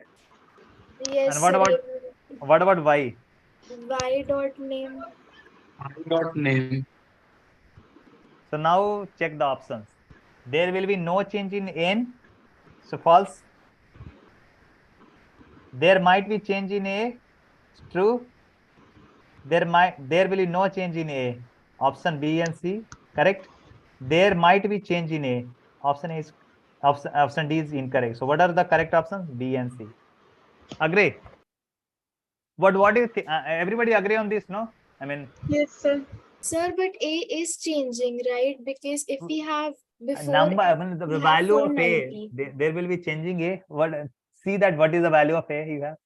500, Sir, 500. because it's just for this case, right? If before X we had a book with 490 pages, so A was 490, and now A is 500. So A did change, right? Yeah, these. So what I said, for that case, it will be both A and N will be same. If there is only one topper, or if there is only one book which has maximum number of pages, that's why I have written here, right? The situation, this situation will be, because you have to consider all the possible cases. In a class there can be more than one topper. So in a library there can be more than one book which has maximum number of pages. So for that condition, so you should consider at each and every possible cases. You are considering the very genuine case. Yeah, there is only one topper, so there will be no change if you shuffle the book. There will be no change if you have only one book which has 500 pages. You shuffle anytime, there will be no change in A and N. But what if there are two toppers? I mean, there are two books which has maximum number of pages. There will be change of value of N, but A will be same, 500. Agree? No? Yes. Sir, but all books are not like that. No, we have a lot of books, so they all have different values for pages. So I have So already. A is constantly changing for that. This is just a special case where both of them have the same number of pages, and that's when A will not change. Yeah. So But at the end of execution of this code, then I'm saying no. I mean, at the end of execution, obviously, if there is only one, obviously A will be changing, but it will stop at where will have the maximum number of pages. At the end of execution, A will give the maximum number of pages, no? yes, sir. So in between, I'm not asking. I'm asking at the last, no?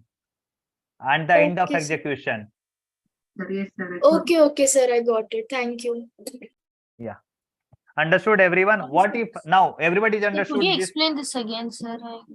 I had a network issue. Okay. So where did you miss that? Sir, Where did you miss that? I mean, I was explaining. So should I start from the beginning?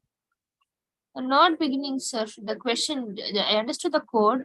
Yeah. So I was, see, at the end of execution, it is saying what will be the value of N and A. It is saying that, so at the end of execution, A will store the maximum number of pages and N will store the book which will have maximum number of pages. That agree, no? You? Yes, sir. Now what I have done, I have shuffled. I mean, if the rows of the table are shuffled in any random order, okay? Then it is saying that what are the possible cases of value of A and N. So I have just given an example. I mean, if there is only one topper, if there is only one book which have maximum number of pages, there will be no change in A and N. But we have to consider each and every possible cases. That's why, what if there are more than one topper or more than one book which has maximum number of pages? So the maximum number of pages, I understood that 500. So I thought I took the example that book X had 500 pages and Y is also 500 pages. And it is arranged in such a way that book X is on before that. So you have piles of cards. So top one, you have X and below that Y book is there. Okay? For this case, you are iterating. Then you will end it with A will be 500, N will be X dot name. Okay? Why? Because when it comes for the Y, 500 is greater than 500. Yes, at that time you are not executed. So N will be still X dot name. What if you shuffle? So you have shuffle in such a way that, or because you are doing in random order. So in some cases you think that Y can come on the top of X. At that time, you will keep updating and then you will come, let us say X dot pages, then A will be 500 and then A will be Y dot name. When it comes for the X, obviously at that time 500 is greater than 500, you are not going to update the value of N. Yes, sir, got it. So therefore, there will be change in, there might be change in N, but there will be not change in A. Okay? So that's why option number B and C are correct. Any doubt in this? What if if X is greater than equal to A? Here it will be Y dot name, here will be X dot name. For both that cases also, this will be possible, but N will depend on the book name which will come at the last. Sir, can I ask a doubt now? Yeah, please. Sir, I have a doubt. In this, no. Wait, Sir, in wait. this question, you are saying that there can be two person with the same means two books with Maximum. the same numbers of pages. Maximum right? number of pages. Yes. Yes, sir. Sir, but if we have got, let's say, X book with 500 pages, and then another book is there by book Y, which has 500 pages, means both have same numbers of pages. Then how means if means in the first row the book is X book, right? It has 500 pages. Then we are not then if we will move to the next row, it has Y a book which has also 500 pages. N value will not change in that case, because Y numbers of pages are not greater than 500, because it is equal. Yeah, just don't confuse this X and this X. Thus, I have taken the example. If this will be P, it can be P. I mean, I have taken example. That's variable. Don't confuse with the variable. So this will be P dot adjustment. I think there is a confusion in this. So Q, and this is P, and this will be Q. Yeah. So now you tell me what you have doubt in this.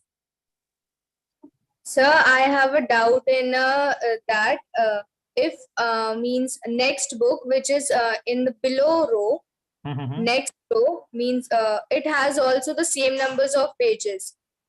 500. Right? Yes, sir. Sir, then the numbers of pages in the means let's say the next book is a Q, right? It has also 500 pages. Then this condition is not fulfilling, right? 500 is not greater than 500. It is equal to 500. So how can we do that we are changing the value of N? So for this case, that's why I'm saying that for this case, A will be 500 and N will be P dot name only. We are not changing the value of N, no. So this will be same, but now this is the question, man. This is the question now you have. What I have done, if the rows of the table are shuffled, earlier your arrangement was there like this, means where P was above and Q was below. Now when you shuffle, after shuffling, okay? After shuffling, your book Q came first and P came below of that. Now when you are iterating this code, then value of A was still 5 and N was Q dot name. Khushi? Didn't understand? Yes, sir. I am just telling that in this, if A means before shuffling also A is 500 and after shuffling also A is 500. Then So the no, value of N is not going to change. yeah, it will not change. It will not change because you have taken this greater than only sign. So it will, the value of book name will be only that one which came first, max. So since P came at the first, that's why N will be still P dot name. And here also here Q came first, so your N will be Q dot name, because you have only taken greater than. What if it is greater than equal to? So if greater than equal to is there, then yes, sir. In that case, so it will be N will be, so N will be the only the book name which will came at the last in both cases. Okay? So this is the meaning. I mean, if it is greater than, then you are considering only the first book which has the maximum, because for the next book it will be not going to true. When it is equal to sign, you are considering the last book name. That is the case only. Okay. Okay. Yeah. Who is having doubt? Sir, I have a doubt. Tell me. Is it mandatory to have the same number of pages? No, I have considered there are two books which have maximum number of pages. There are other books are there, like B is there, which has 340. Another, these all are English book, let us say, and R is there, which has 480 is there. Like that, books are there, but among all the books, I have assumed that a book P has 500 and Q has 500, which is the maximum number of pages in the given library dataset. I have just took the assumption to explain this question. Okay, sir. Thank you. Answer in this case. Okay, so please mute yourself if you are not talking. Yeah. Anybody is having doubt? Others? Yeah, Akhil. Akhil, tell me. Akhil, you have doubt? Since you have raised your hand, that's why I'm calling your name. Okay. If he is not having doubt, okay. What's your doubt? I mean, what's your name actually? Can you tell me first? Sir, I am Sudhir, sir. Yeah, Sudhir. Tell me. What's your doubt? Sir, what is the final answer in this case? None of this will change, and no, n will. That is what I have said. N will be changing. N might be changed, but a will be same. That is what I have written. No, so can you see? Age is still same. No, I mean, can you see this? But n is changing. No. sir, but both the things A and N are updated only if it is greater than A. X dot page is only greater than A. No, then only the A and N will be updated. No. I mean, see, this greater than is there. So whichever will come first, that will be there. But after shuffling of this is the question actually. I mean, if we shuffle the cards in the row in the tables, I mean, then what will be the value of A and N? So that is what I have done. So earlier arrangement was like this, where I have considered two things. What are the two things? There are two books which has maximum number. 500 is the maximum number pages a book can have, and there are two books, there are two such books which has maximum number of pages, which are P and Q. So in the first arrangement, it was like this, and you got the value of A and N based on this code. Okay? After executing, you have table 1. This guy was table 1. Okay? You have shuffled and you have table 1, and based on that you got the value of A is 500 and N is equal to P dot name. After shuffling table 1, there can be possible, no, Q can come before that P. Yes, sir. Q can come. So at that time, what is the value of A? A is still 500 and N is Q dot name, no? But if would it have been greater than 500, then A and N both could have been changed, sir. If it is not, it is equal to 500. Then name will also not change, sir, and that 500. If it is greater than, then N and A will be not changing, N will be changing. If it is equal to, also greater than equal to, in that case also A will be 500 and N will be going to change. Sir, for this case only, for 500 only. For 500 case, sir. Yeah. Earlier it was also 500, but 500 is not greater than 500. So you did. So that is what I'm saying. Which name you have written? P dot name only, no? Did we change it for the 500? No, na? No, sir. That will not change in it. So we haven't changed. But now after shuffling of cards, so this is the one code. Now we have changed the order of the rows in table 1. After that, you have to execute. See, this is the question, no? After that, we are again following the procedure. Again, we are following the procedure. No, after A that, to 0. Yeah, after shuffling the card in table 1 or the rows, now you are again applying the code. Now you are first came what? Q. Then A will be 500 and N will be Q dot name. When it will come for the P, at that time, you will not execute this part because 500 is greater than 500 is not true. Therefore, you are not going to change the value of A and N. And A will be, by default, A is 500. And N will be still the first, this one, Q dot name. Because that time, the first time, okay, understood, sir. Understood. No, because you are running this code twice. I mean, twice means you have shuffled that code. I mean, second time you got maybe second time you might have a still piece before that. At that time, it will not change. But that's why it is there might be change. So that's why I have shown the situation where it is changing. Sir, in case if it has changed, then prior to that, the book with page number is less than that 500 page. That name is registered. That will be registered, but you have to read all the cards, no, at the end of execution. Okay. So you have to read all the cards, na. But next time when this book is coming with 500 page, again this names will be interchanged. Value 500 page. Okay. So when you have shuffled the card and you have reading the card, then this will be coming first. So it will store the information of this book only. This book will be not coming because it is greater than sign. If it is equal to sign, it will be P. Okay. See, please try to also do by yourself, take a dummy example, and if you do by yourself, then you will understand more. And try to also make a habit of writing codes, because this will help you in Python. When you go for the Python course, it will help you. So I'm trying to do that from the week 5 onwards. There will be some classes where you are supposed to also write some codes. I will give some questions and I will tell you to write the code. So it will be a good practice of writing codes. Okay. Chal. In case the second book is more than 500, means 550. The page is 550. So for that case, there is only one topper, then there will be no change. Okay. Yeah. Okay. Okay. So if no doubt is there, I think now TS session is also open. I mean, you can go and join the session. I just go and make it co-host. Sir, can you provide me the link for the TA session? I'm trying to sync my calendar, but I'm unable to do that. Okay, just a minute. But please do not provide. No, I cannot provide on this here. I mean, so this is YouTube live streamed. Okay.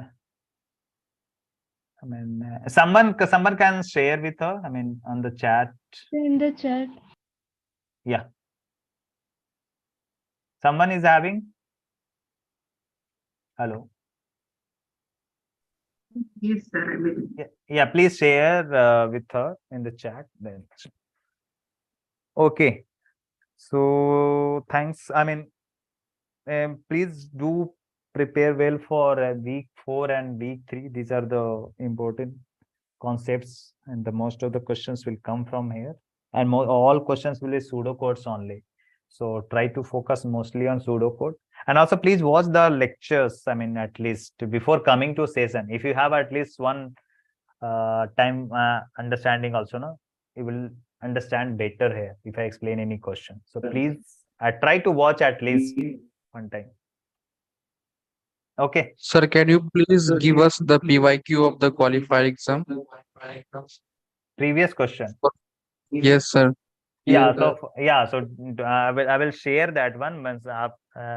First you try. I mean, the next week I will share.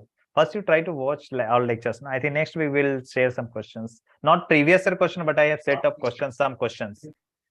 Okay. Okay. So lectures are completed. Sorry. What? So the link which is shared in the chat, I join in that link only, but I'm not able to join. You are waiting, no, now? Not now, but rest of the times. Yeah, so I just give me. I mean, as soon as I leave this meeting, I will go and make it co-host. Okay, then you will be able to join. Okay. Okay. Okay, then thank you guys for joining. Okay, sir. Good night. Yeah. Good night. Thank you, sir. Sir, can you solve previous questions of qualified, sir? Yeah, I will definitely. I will solve that one. I will take some sessions. Yes. Okay. Good. Okay. Bye.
Hello.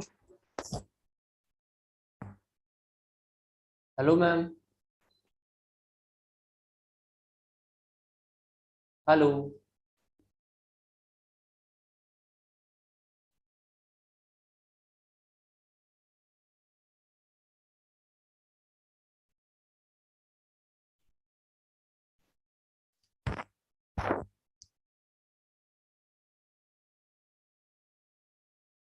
Smart.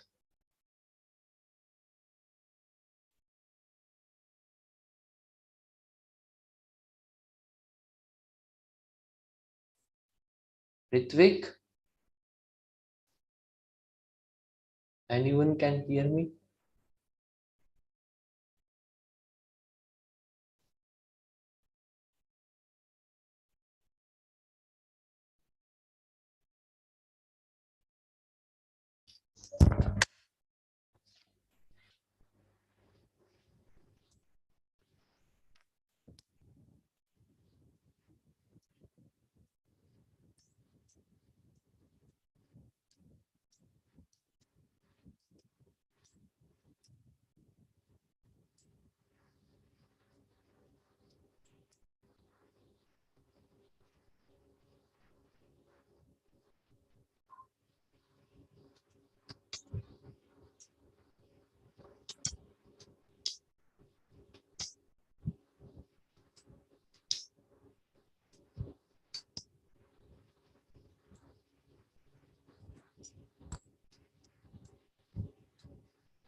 Oh, read.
Okay, X dot shop name means the very first out of file one. Okay. So we are checking if the shop name is equal to that Y card. Okay. So what it means, we have picked the card from file one, okay. And now we check that if the shop name of that particular card is equal to the shop name of that Y card. If it's equal, we are entering into this if, and if it's not, we are not entering. So suppose we have found a card that the same shop name as the card, right? So we enter here. Here in this, we have two processes, like we increment amount equal to amount plus X dot total denominator. So what it means, amount variable was initially zero.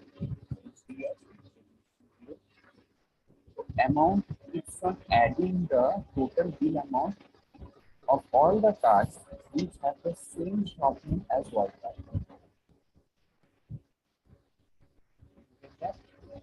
So yes, sir. Is the amount variable keeps on adding the total bill amount of those cards only. Which cards have the same shop name as the card value. And for those cards which have the same shop name as card Y, in that case, we also implement count. So basically, we find out the total bill amount of all the cards from the same shop name and also the number of cards from the same shop. Now, we actually make the card file and display. So after we have done the value, we have the total bill amount of all the cards from the same shop and the count and the number of cards from that particular shop. Now we find the average. Average is very common, right? Amount by count. So total bill amount by the number of cards from that particular shop. We get the average of these things. As they have told, like average total bill amount of that particular shop. So we get here. We have got the average of that particular shop. Yes, sir. Now we are checking that if X the total bill amount is greater than average. So is this condition correct? Why not? Because we should check that if Y card total bill amount is greater than average, right? And yet X the total bill amount greater than average. So it should be Y instead of X. So there is the first error. Okay. And there is one more error. I hope you know. Count here is usually 1, right? 1. It should be written 0 because count should increment from 0. Right? Very much mistaking to write count as 1 because that's what will happen. Total number of cards is there are 10. So the final answer will come like count is 100 because already count is 1. Count should be 2. So 9 and 9 12. Hello, sir. Hello, sir. Sir, I have a doubt in that. Sir, why the 12th line is wrong? Because X dot total is written X dot total more than average, right? But it should be Y dot total because we are supposed to find true. I mean, we are supposed to return true in the case card Y total bill amount is greater than the average total bill amount of the entire shop. Okay. So it should be card Y total bill amount greater than average, not card X. In the question, you can see that card Y bill amount should be greater than the average. In that case, it will return true. Hello, sir. See that. Sir, sir, open this. Sir, here X shop name means if we choose X card X from pile 1, then we move that card into other pile and then we just compare that card with the remaining right, sir? And I understand this, and after that I confused, sir.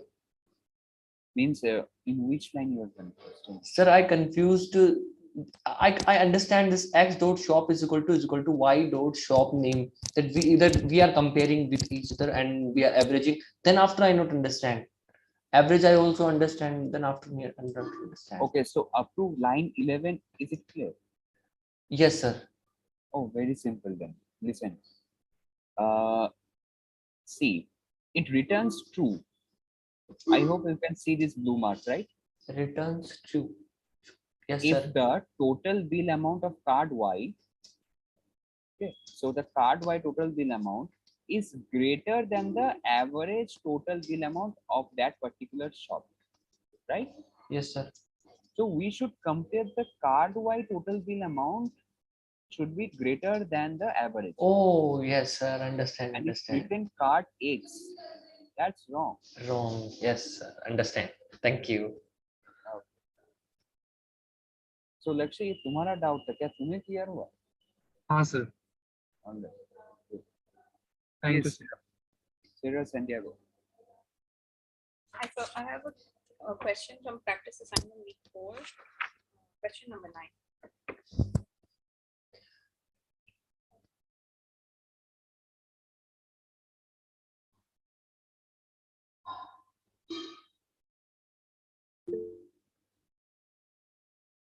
This one?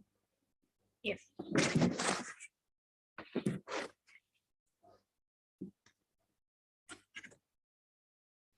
So the given pseudocode is executed using source dataset and let B be a positive integer value.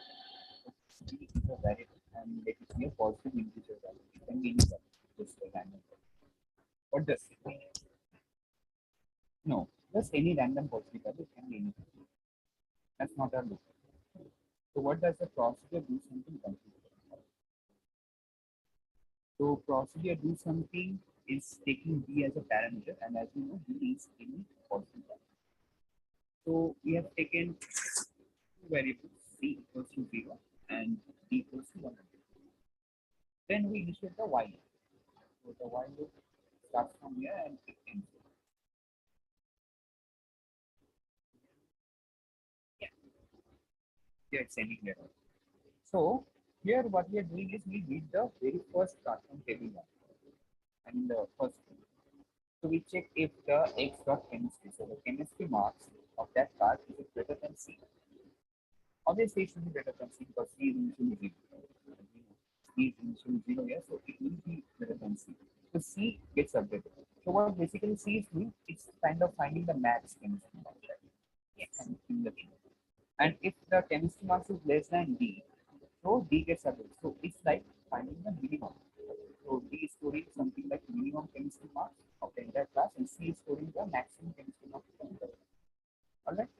So we move the card to file 2. That's stable, and we in this way we go on. So after this, what we are doing is if C minus D, so C is the highest maximum, D is the minimum, right? C minus D is it greater than equal to D? So D is any random positive value. Okay.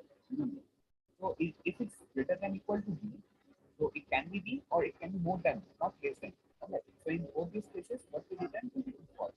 Else, if it's less than D, so we return true. Now, what's the question? What does the procedure do something complete? All right. So on the it will return true, right?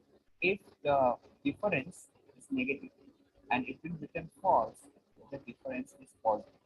It's bound to false because here the worst possible case is C and D are equal, so it will be at least 0.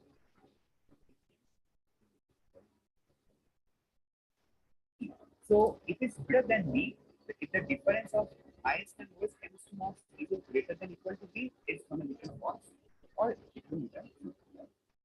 So I hope this answer return true is the only difference between less than. Yeah, so that's it. But then is it clear? Yeah.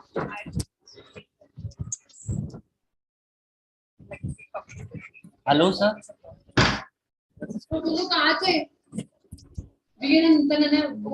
बंद करते ही नहीं कहावे है बंद कर दे इन्हें बाद में आज एक बार बंद करे क्लास आ रही है क्या कहा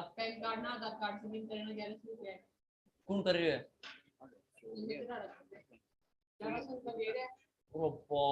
लूट रहे हैं तो 19 रुपया दिन का 19 रुपया कमा लिया पैन कार्ड ना आधार card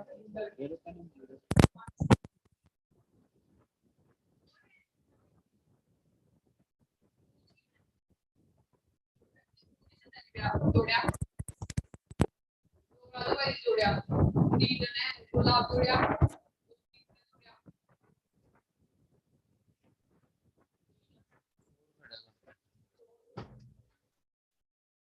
Hello, sir.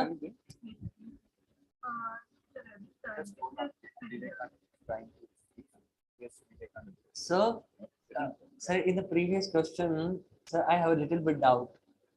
Yes, sir. Do something, and in the bracket there is B. Sir, I do not understand that why the bracket and there is no there is no define the value of B. So can you explain this? See, as I always tell you, that procedure is a separate program. There's nothing to do with the real program. So consider this procedure thing as a separate program.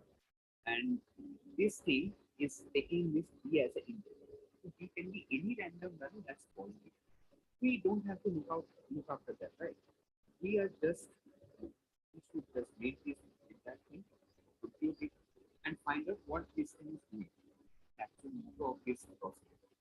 And we find out that if the maximum chemistry minus the minimum chemistry now, if it's greater than or equal to B, B can be any value. That's not our problem. If it's greater than or equal to B, we are returning false.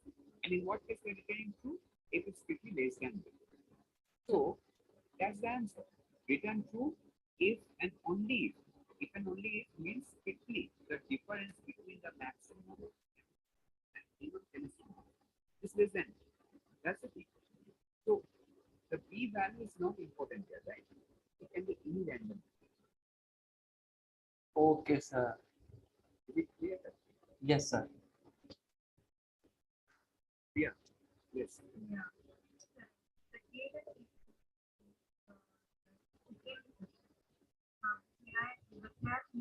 First option and second.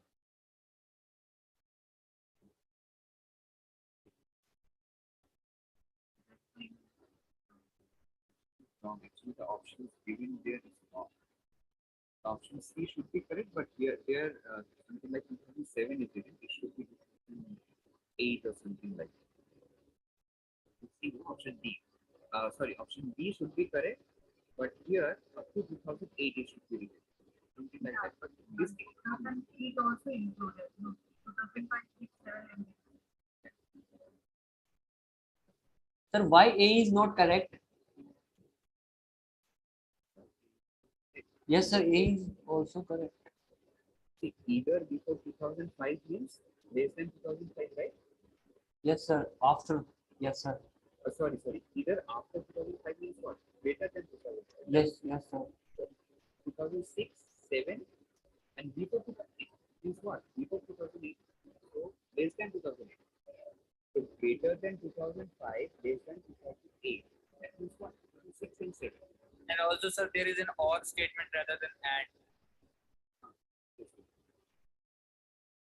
This question is absolutely wrong. That's why it's a 0 point. If we have done this question correctly, that means we have gone to the concept.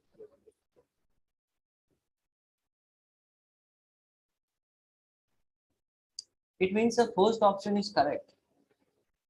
No, absolutely not. Question 2 has no correct option. Question 2. I am not telling first option. I am telling if we have done this first question.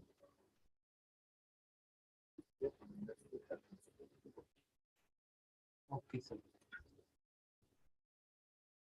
Yes,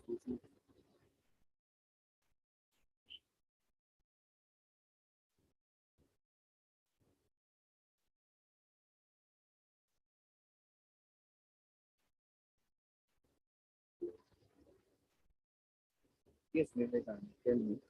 Hello, sir. Sir, I am facing difficulty in city. Sir, when I go to solve the question, then it takes lot of time. Are you new to programming? Yes, sir. I am very new in programming. No problem. You just watch the lectures perfectly, try to solve it out correctly. You just break the program in each line. Okay? Basically, use of braces and brackets and while loop and for loop, and everything else is written in simple English words. There's no code right. Actual code doesn't look like that. So nothing to fear about it. You just need to go through the lines. You just need to go through the words correctly and solve it. Like suppose you are reading 2 lines. Okay, so first try to tell your concept. What is programming? Read it out 2-3 times. You'll be clear. Once you're clear, head to the next class. In this way, you break a program, and gradually a time will come when you will be able to cause this entire thing.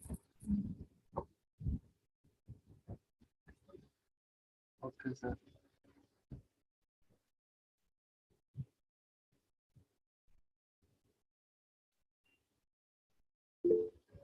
Yes, Rudra Pratap, tell me. Yes, sir. 4.3 activity 4.3 question number 3.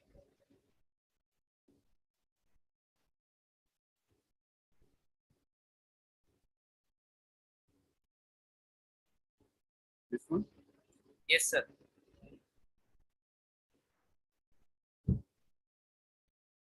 Sir, it is said that the 10 to the power 8 comparisons. That's based on lecture. Yes, sir. Yes, sir. It is based on lecture. But can you please explain this? I can't able to understand that 10 to the power 8 comparisons in a second and 1 million comparisons in 5,000 seconds. As mentioned in the lecture, actually I have not watched the lecture. These kind of questions are expected. Okay, I will look carefully this time again. So my next question is practice assignment question number 4.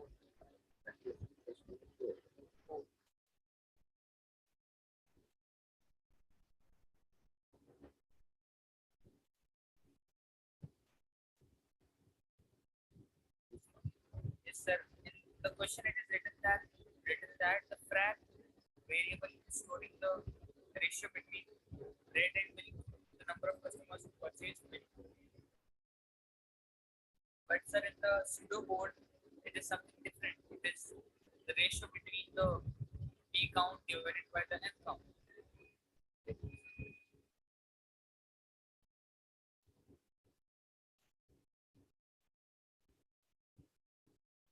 Can you check is it a typo or it is done like this? See, in the given procedure, frac is a variable that stores the ratio of number of customers purchase both bread and milk. So we are dealing with the customers. So we have got both bread and milk. So that's the condition. Now, the frac variable stores the ratio of number of customers who got the number of customers got. So we are dealing with this thing here. So the number of customers, total number of customers, and number of customers we have got both. So we find the ratio. Yes, sir, but can you see the pseudo code line number 9?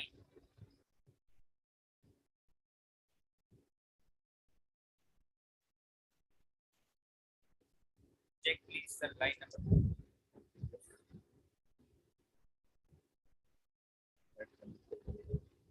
In count.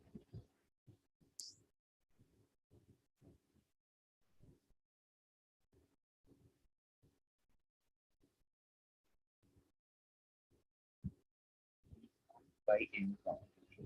So B count means bread. Bread count. Milk, bread and milk.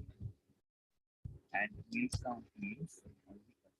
But there is no such option also.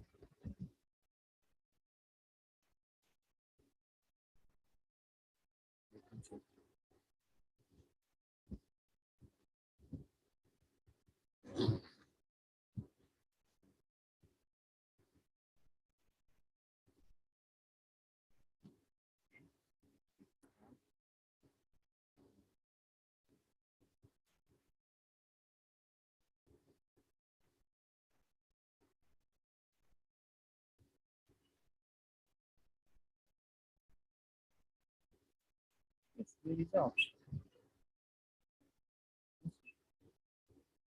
See, they have played with it. If is not item, this not item is something procedure. Okay. Yes, this not item is a procedure, and it checks, it takes the card along with some entity. Okay, the product name, and it returns true if we have found the item equal to that person. Okay, so if we are passing week as A, so what it is checking is if week is present in the card Y. If it is present, it will return true. So here what we are doing, we are passing that card along with milk. So we are checking if that card has milk or not, right? So if it has milk, we are counting the number of customers who have bought milk, right? Right, sir. Then we are checking if that card has bread or not. And now we are counting the number of customers who have bought bread. So we are doing both the things in a single shot. What we are doing is We are doing in a single shot, but we are storing the values in different variables. In the option that you have shown me.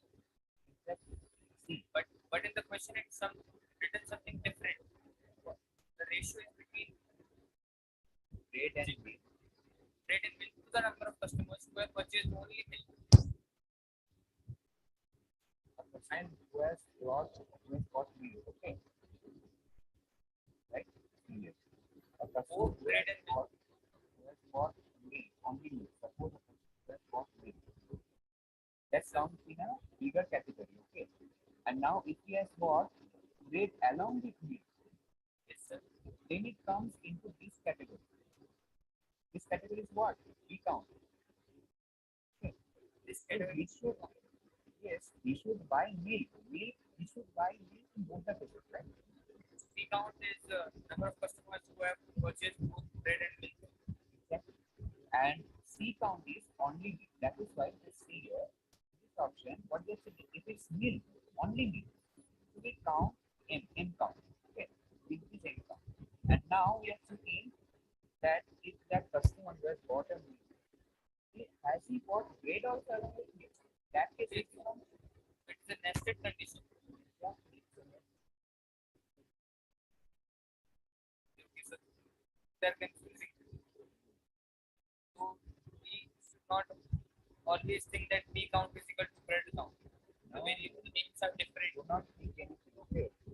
Yeah, computer is works like but in the tutorial, while in the tutorial, Sundar said that variables names represent the question. Normally they represent the question.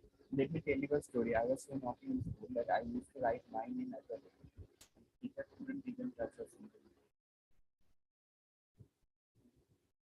Hello, sir. I used to write my name as a variable. I used to write food name like chicken and all as variables. And teacher couldn't. It used to confuse the teacher, but because she was bound because the program was. Hello, sir. I remember you can name it anything, but yes, it's for convenience. It is told, it is advised that you should be. So it is an advice, not a rule. Okay, sir. Thank you very much. Hello, sir. Hello, sir. I also solved this question and I stuck and I just found the wrong answer. When I read this question, I understand, but I marked the wrong answer, sir. Then after I saw the answer, then after I make myself correct. Yes, after seeing the answer, did you understand the concept or just you made your answer? Sir, when I see the answer of this question, then I understand that this is happening. It happens. Yes, it happens to everyone. It's very normal. Sir, if this type of question will come in examination, then how will just mark the right answer?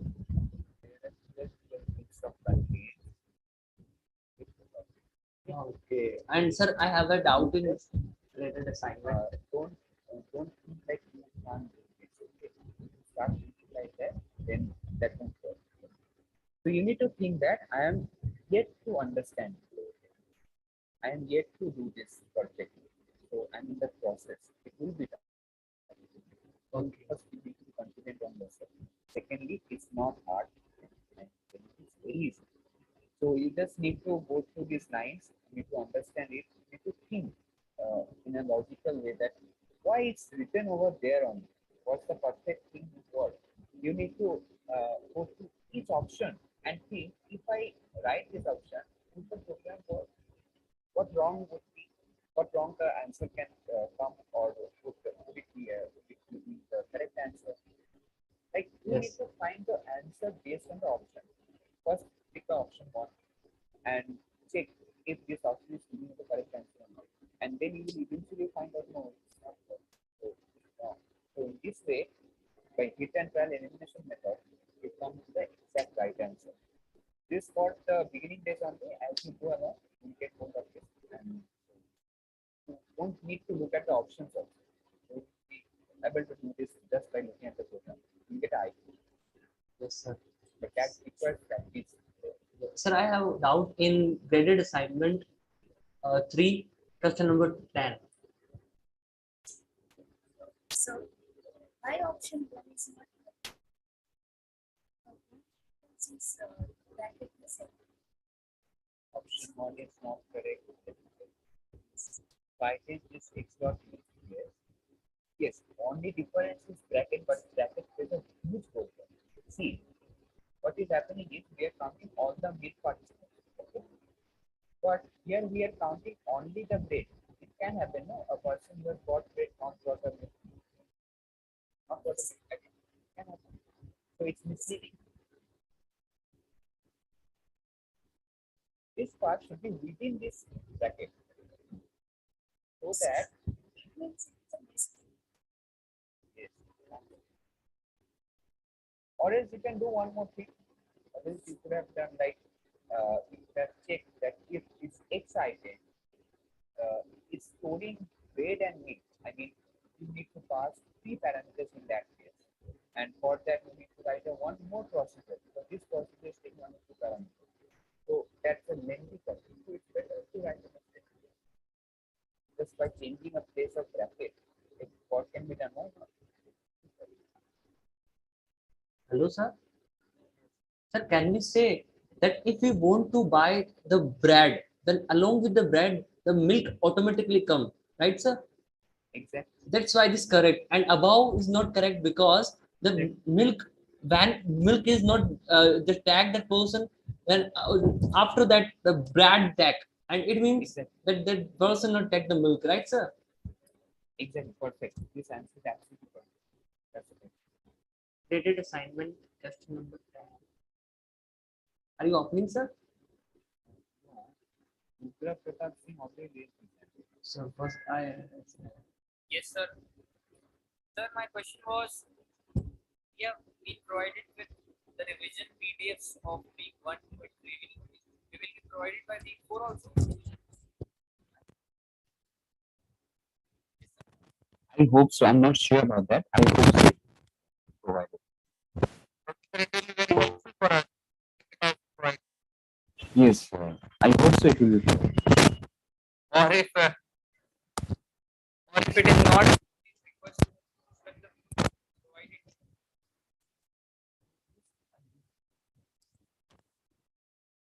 okay, sir. hello, sir. Akash, graded assignment 3, question number 10.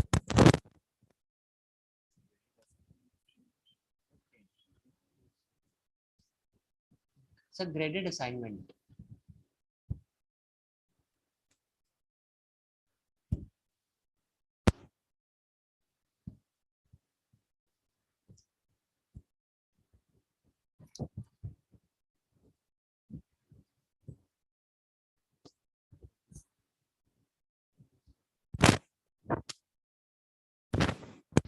Number of sentences with average letter count less than the average number of words.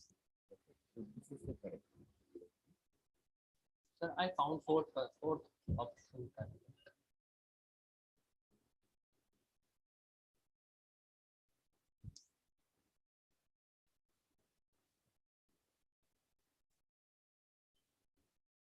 Yes, number of sentences. You have seen number of sentences and you have found number of words, right? Yes, sir. It's number of words and number of sentences. So we are dealing with the words data set here, and what will A refer to? That's the function. Okay. So sum P and count P are two variables which we have initialized as zero. We initiate this while loop. This while loop starts here, it ends here. So in this while loop, we go through all the cards and we check if that card is a verb or not.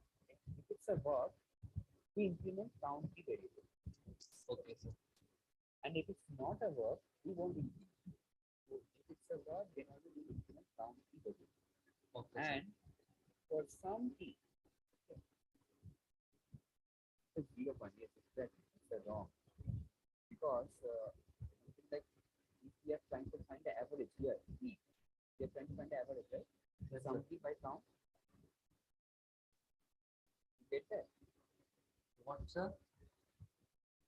Here it is written B equal to some P by count. Can you see that? Yes, sir. B is equal to sum P by count.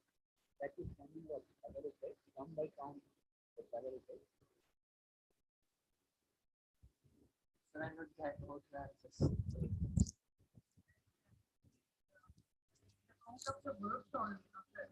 It starts with the verb, but sum P should all words. So it's wrong. Basically, the question is wrong here. The sum P should be within this bracket. That's why the point is given. Question I'm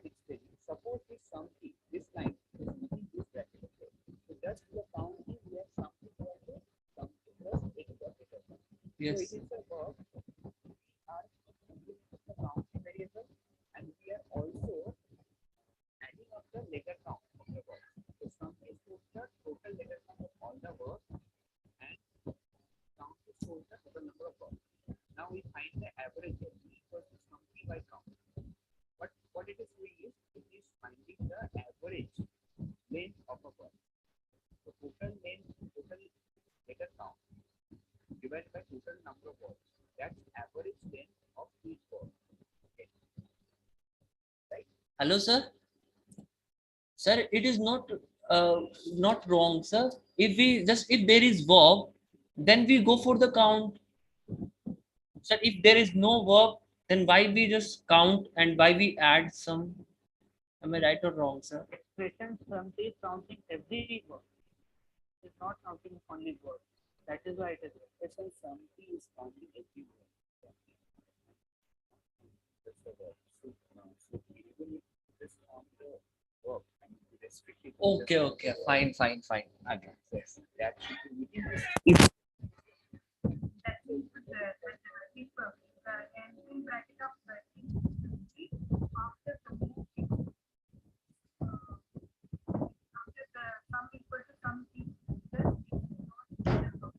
Exactly. Before move x. Right? Before move x to after sum.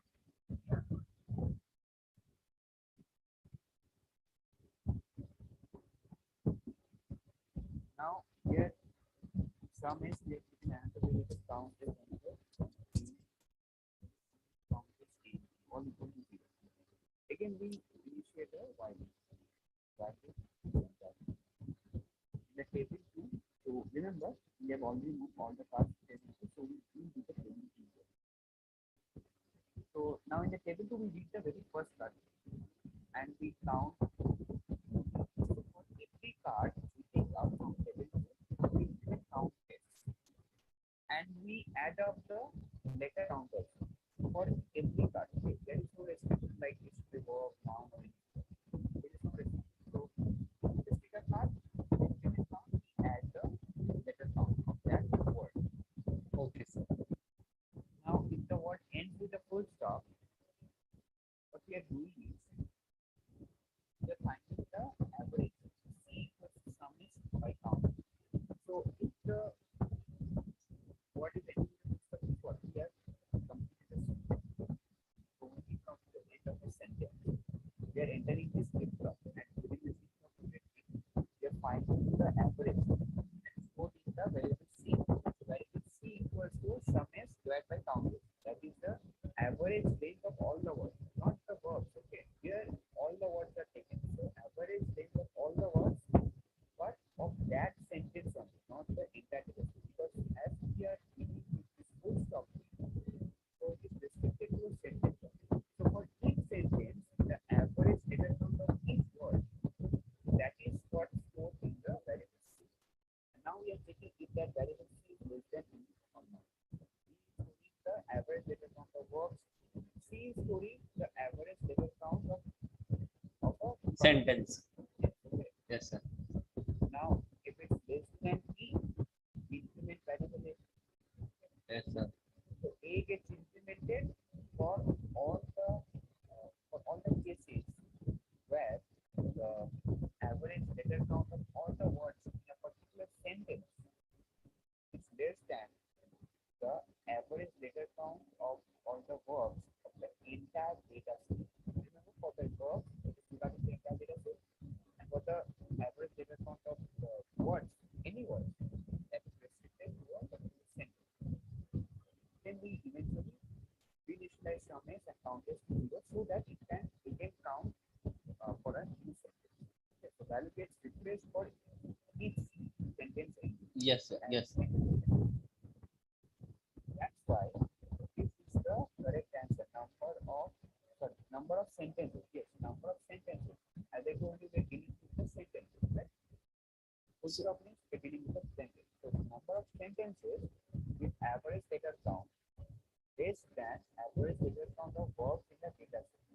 As I told, verbs is regarding the data set and the number of sentences.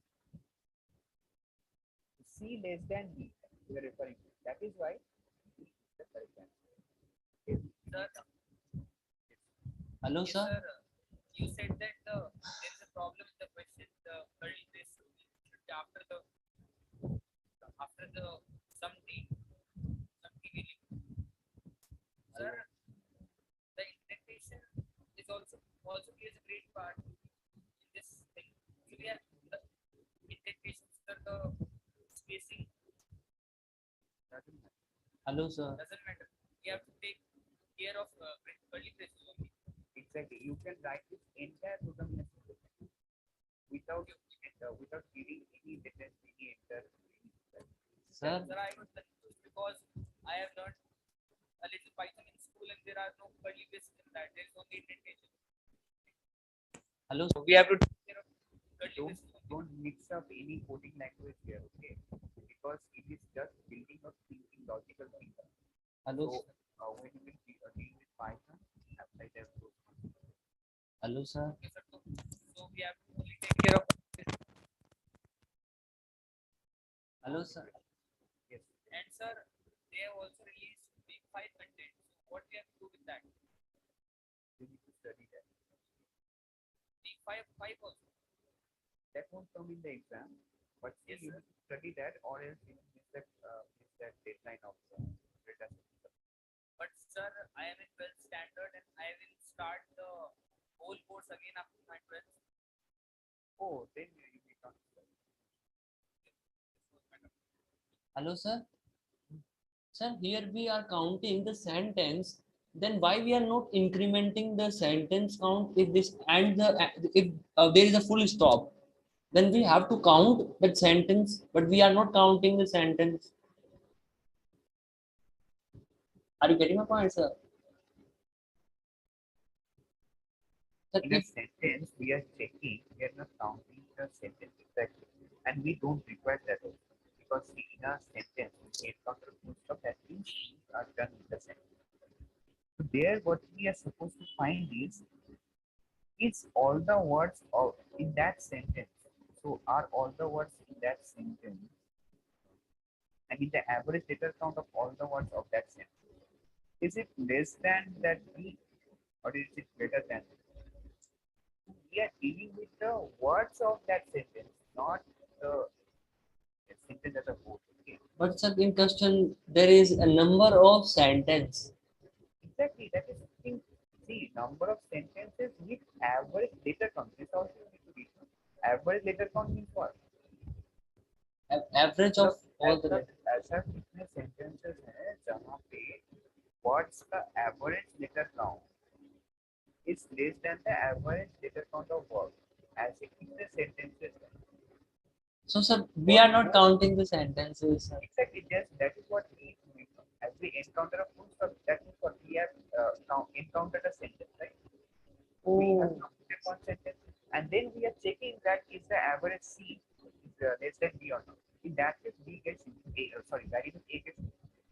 Oh, A plus if we once get that, then after that again we just add 1 in A. Yes, sir. Getting. Thank you, sir.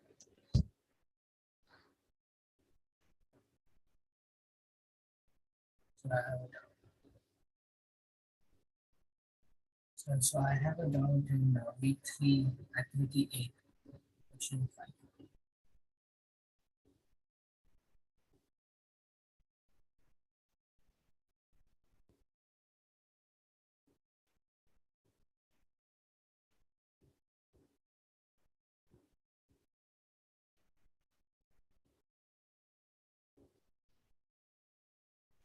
So here, the answer which is it says the answer is true, but shouldn't the first one be false?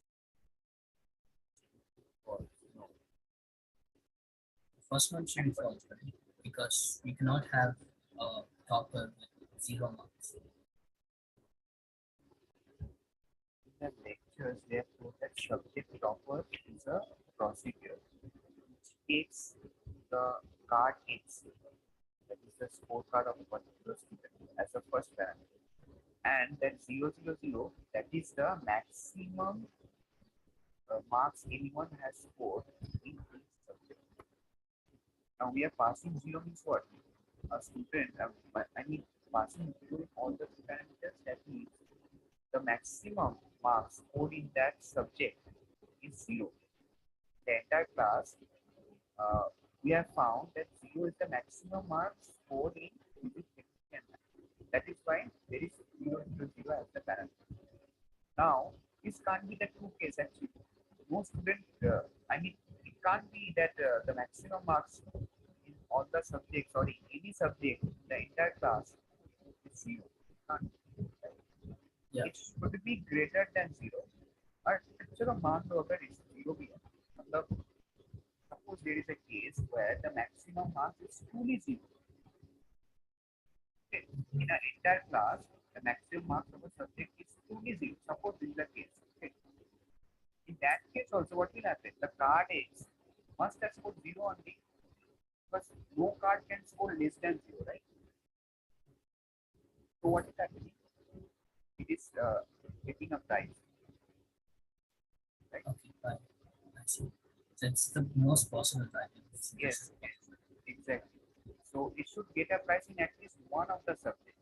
And as you can see, in all these 3 lines, there is at least 1 0 in each parameter, right? Yeah. That is why it's returning 0. But at least one subject, it should be the top. I have another doubt in data assignment question. Week 3. Yeah, week 3. Yeah, question. Yeah, shouldn't it be like the first option? No option. I mean, yeah, no option option. Not into. Yeah. Thanks.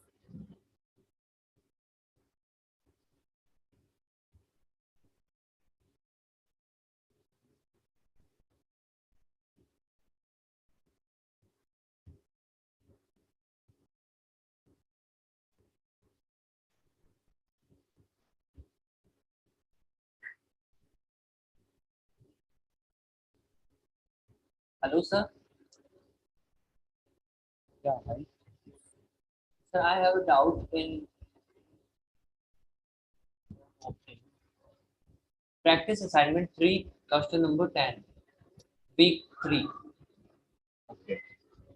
Is my screen visible? No, sir. No, sir.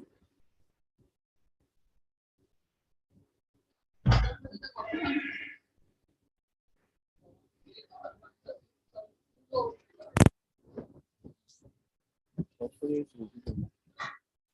Yes, sir. Practice assignment week 4 or 3? 3, sir. Question 10. Yes, sir. Sir, I stuck in such questions. Actually, I don't understand this type of question.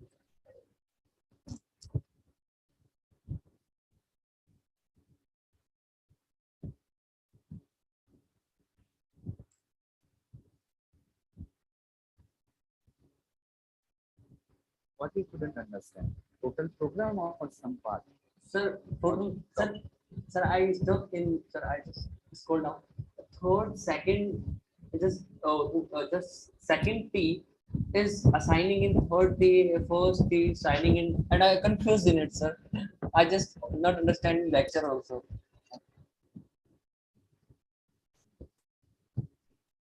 If the total bill amount is less than first. Yes. First, you know, now we are finding the minimum. The first is the lowest one, second is the second lowest, third is the third lowest. Right? Yes, sir. You already know. Yes, sir. We are finding the lowest. That's why we are assuming 10,000. Yes. No bill is that more than 10,000. Exactly. The concept is clear. Yes, sir. So X the total bill amount less than first is what? First is the lowest value. Now we have find a new bill whose value is lower than the lowest value. That means what? The lowest value gets updated. Yes, sir. Lowest value. Right, sir.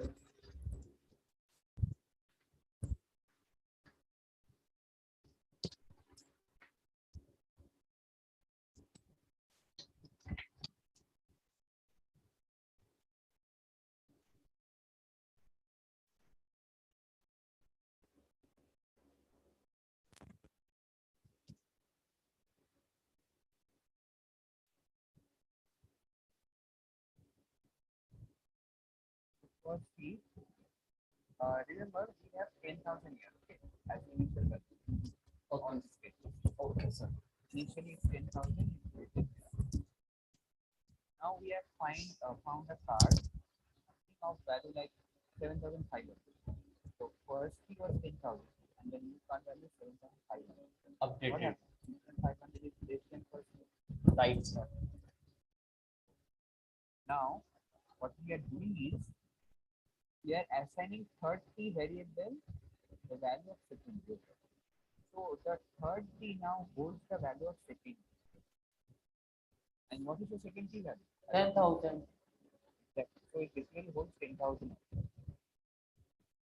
Now second key holds the first key value. And what's the value of first key now? 7,500. No, first key isn't updated key. First key value is 10,000. Right? Yes, sir. Yes, sir. Exactly. So second key also holds 10,000. Okay. So now what we are seeing, first key it's updated and it shows it's the total key number. Now it shows 7,500. Okay, okay, sir. Now again, if I find a card something like 8,000. Suppose we found a card 8,000. Okay. So what is false statement. No. 8,000. Not less than 10,000. Yes. In that case, what will happen? 8,000, right? Yes. So sir. now the first key value is 7,500 and the card is 8,000. False. We are checking is 8,000 less than 7,500. No. We come here. Let's check it. Is that 8,000 better than first key? Yes. Yeah. It's better than first key. Now, is that card less than second key? Yes, sir. Yes. Less than 10,000, it's better than 7,500. So we enter here. We enter this part. What we are doing here is we are initializing third key equal to second key, right? Yes, sir. So again, third key holds the value of second key. What's the value of second key right now? 10,000. That's 10,000. This is the value of second key. So third key holds this value. Okay. Okay. And you see that one more initialization is there. Second key equal to x dot total key. Second key holds that previous value, this card value. That is 8,000. And first key is unchanged. First key holds this value only. It is unchanged. It holds 7,500 only. Okay. Now, suppose we find a card like 9,000. First to At start. 9,000 we will get a card. So this condition will fail, this condition will fail. We will see 9,000 is better than second key. Yes, second key is 8,000. So 9,000 is better than 8,000 and it's less than third key. Yes, 9,000 is less than 10,000. So we enter here. Yes, we can see that it is initializing only one value. So here, third key becomes 9,000, right? Yes. Now, if I find another card, hold on. Now, if I find another card, 3,500, what will happen? 3,500 is a card. We check is this condition matching? Yes, it's matching. So we enter here. Okay. So after entering here, we see third key equal to second key. So third key now holds the value of second key. And what's the value of second key? That's 8,000, right? Yes. We also see that second key holds the value of first key. 10,000. Second key gets updated and holds the value of first key. What's the value of first key? 7,500. So here we are. And now, finally, with one more update. That is first equal to x dot total bill amount. Here, first key is the bill amount. And what's the bill amount? That's 3,500. So in this way, what we can see is we calculate all the cards and we find the lowest bill amount as we go after over all the cards. That the while is over. This first T will be holding the lowest bill amount, second T will be second lowest, third T will be third lowest. Right? Yes, sir. Yeah, no, because Yes, sir. Just options. of the count equal to 0. We have taken one more variable. See, here already the while loop ends. The while loop starts here and it ends here. Okay. Yes. So this part is out of while loop. Okay. It's not in the while loop. Okay. So count equal to 0. We have taken one more variable, that is count equal to 0. Now this while loop, we are going to the file as we have all the cards file to already. So we deal with file 2. Okay. Here we read the top card X on file 2 and we process the code, and that is the code we use the option. The card 2 in another file. So what we should count here? Number of eligible bills for the lowest three total number. So number of bills that are in the lowest three total number.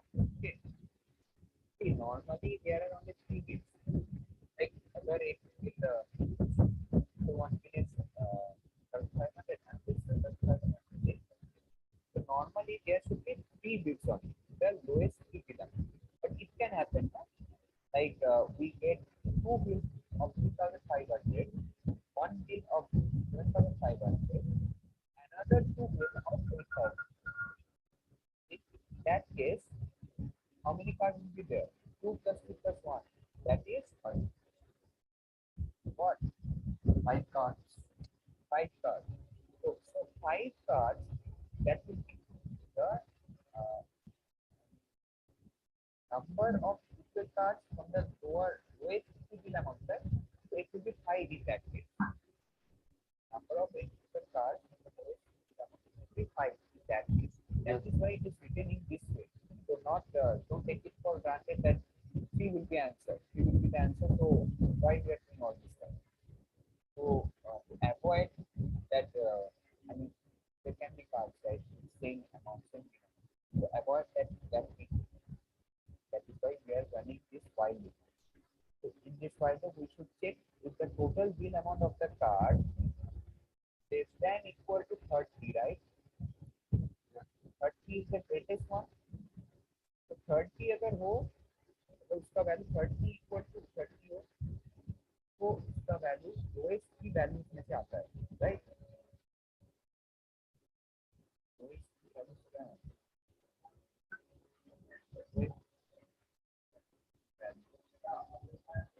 Value का 8,000. The lowest three values after doing this part, okay, we have found that lowest three values are this thing 2,500, 2,500, 8,000, right? Okay, and this 8,000 is stored in this variable 30. 7,500 is stored in this variable second, and this thing is stored in this variable first. Okay. So this is variable, not card. Okay, these are variables. Now what we are doing, we are checking if a card total bill amount, if a card's total bill amount is less than or equal to 8,000, that means what? These are the lowest bill amount, right? So if it's less than 8,000, it is bound to be among these two only, 7,500 or 3,500. It can't be like 4,000, 4,500. No, because we have already checked all the cards that no bill amount is like that.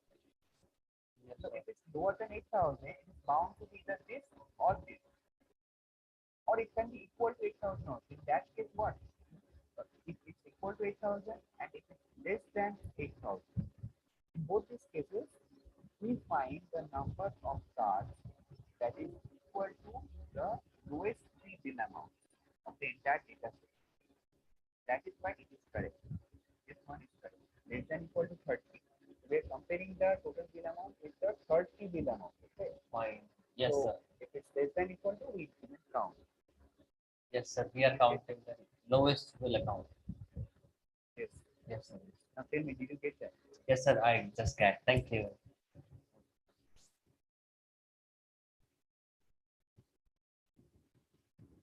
Sir, are you taking class Are you just left the meeting or are you stay here? I'm still working. Okay.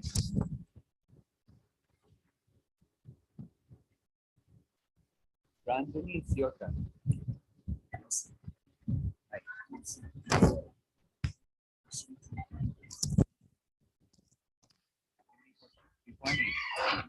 Question number 5.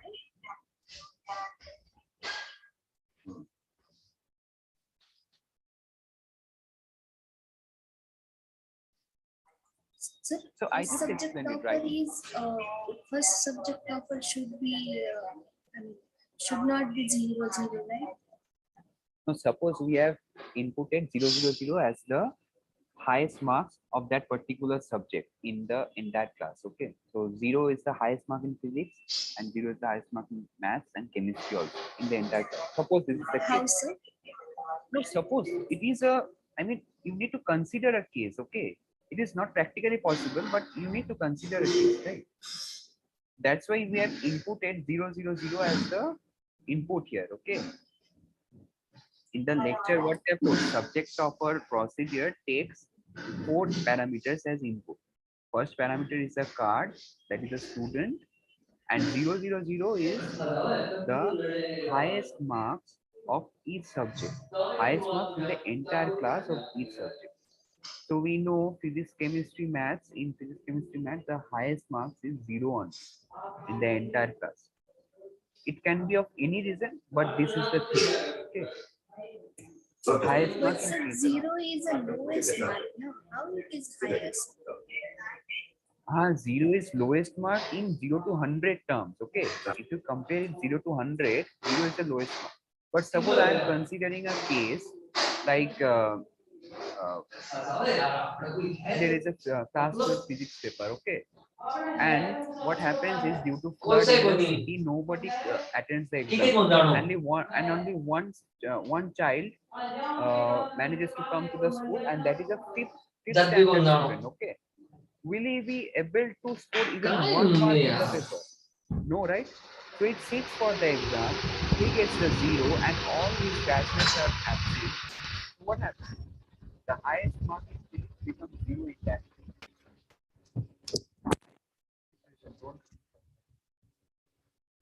If 0 is written here, it means what? According to the lecture, it is the parameter. It is this parameter means the highest mark of the subject. So if we write 0 here, that means 0 is the highest mark of that subject. It is already told to us. Right? Sir, Now, I also tell me, if I put X as a card, okay, as an entry, can X score less than 0 in any subject?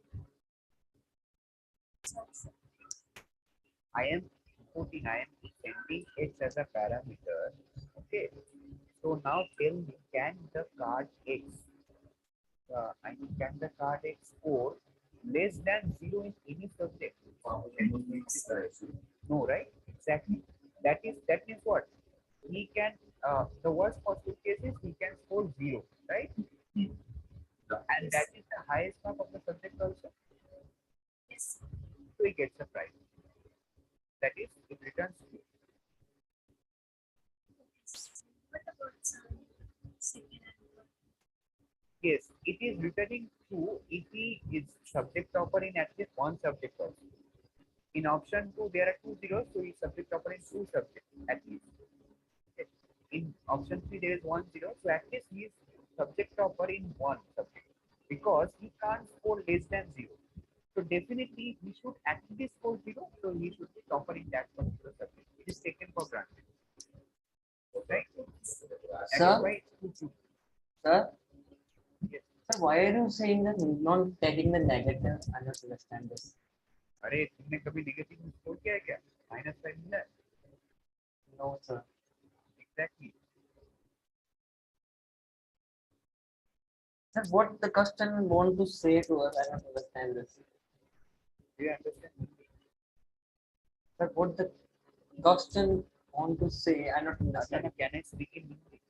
Yes, sir. Are you comfortable or should I speak in English? Sir, I can comfortable in both languages. Okay, see, देखो यहाँ पे lecture में बताया गया था कि 4 parameters are x 0 0 0, x 100 0 0, and then we have written x 0 50 70. What is 0 0 0, 100 0 0, and 0 50 70? What this means?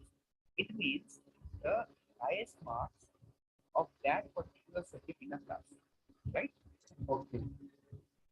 अरे okay क्या मतलब यहाँ पे लेक्चर में तो पता है क्या था ना कि ये पैरामीटर जो हम पास कर रहे हैं that is the highest mark of that subject, that is why we are passing this marks, this number as the parameter. Okay, it's taken for granted that we have gone through the data set and we have found the highest marks in all the subjects. Okay, and we are passing that those highest mark of each subject as the parameter.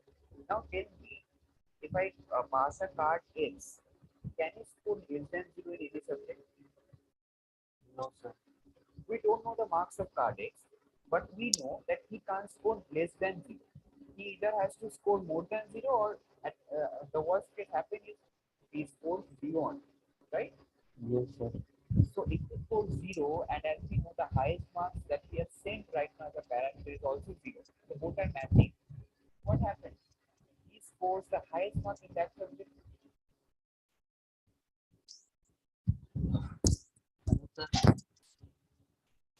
Sir, in the lecture, sir said if you want to take minimum, then you said you have to just put 101. If you want to check the minimum marks, then you have to take 101. And if you want to take the maximum, then you take the -1 as initialization.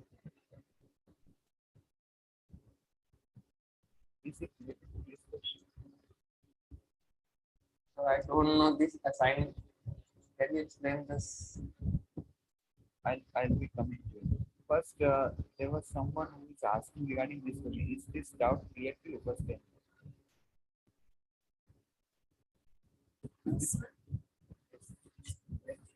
this condition is not. Yes, in real life, we are not considering that. So then why do you consider 0 0 0 as a max? As I told you, suppose Yes, there is I understand, sir. Yes, sir. that It's a little here, bit too it's, sad. no, it's written in such a way just to confuse you, so that you get your concepts clear. Okay. Normally, what should be the parameters here? 97, 98, 100. These should be the parameters, right? Instead of 0, it should be like 97, 98, 99, or 100. These should be the parameters because these are likely to be the highest marks in a subject in a class, right? Yes. But instead, we are passing just 0 as the highest mark. It's just to confuse you. So you need to check that if a card X has scored that marks or not. Which marks? That's the highest marks in any subject or not. And what is the highest mark in any subject? We have passed that parameter on. That is 0 0 0. So has X card has scored more than or equal to 0 in any subject, in at least one subject, it will be returned. Okay. Yes, sir. Got it, sir.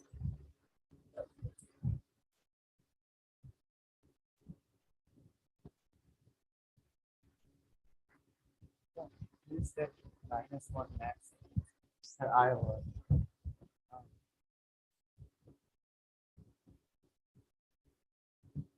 Question paper.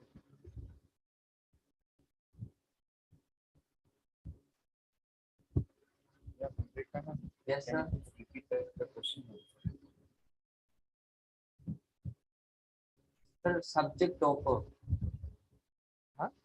No, we were just discussing regarding the max equal to -1, something like that. Yes, sir. Sir, if we want to check the minimum of Yes. minimum marks, then we initialize any a variable 101.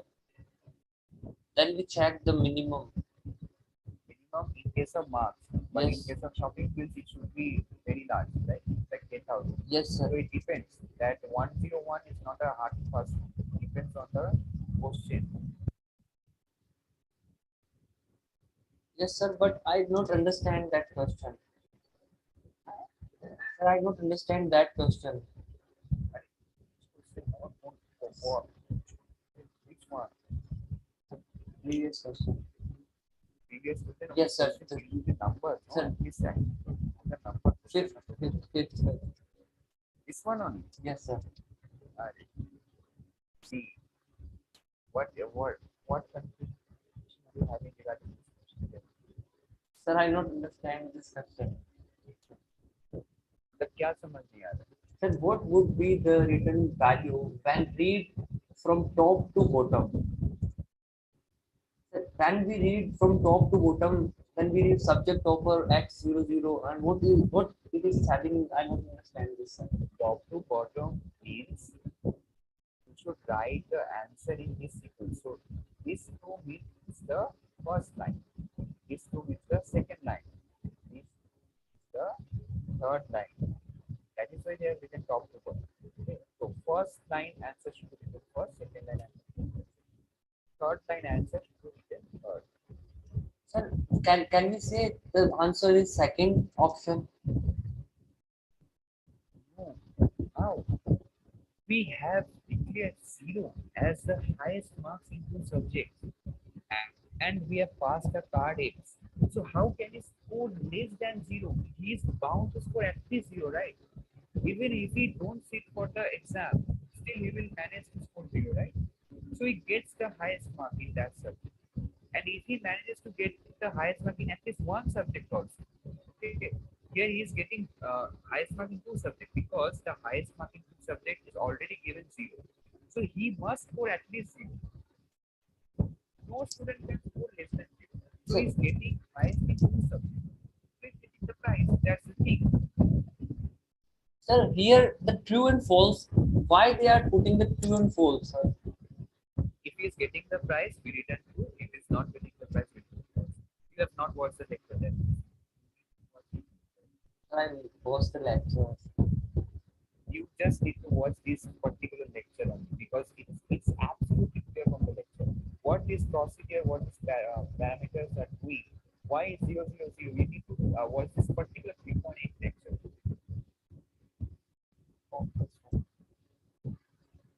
I will go again.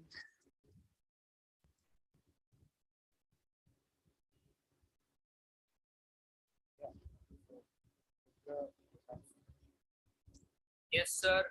Can you please explain with examples when we need nested loops and when we can do the iterations with only one?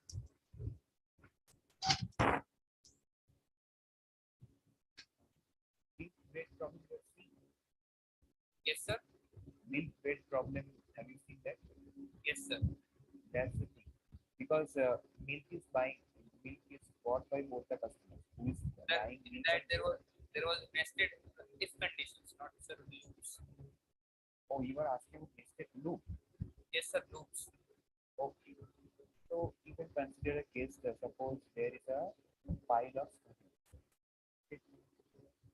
Now what I am doing is I am picking the first student. Okay. And I am initiating a while loop. Okay, first I am initiating a while loop. In this while loop, what I am doing is I am transferring one student to file 2. So in file 1, I have one less student right now.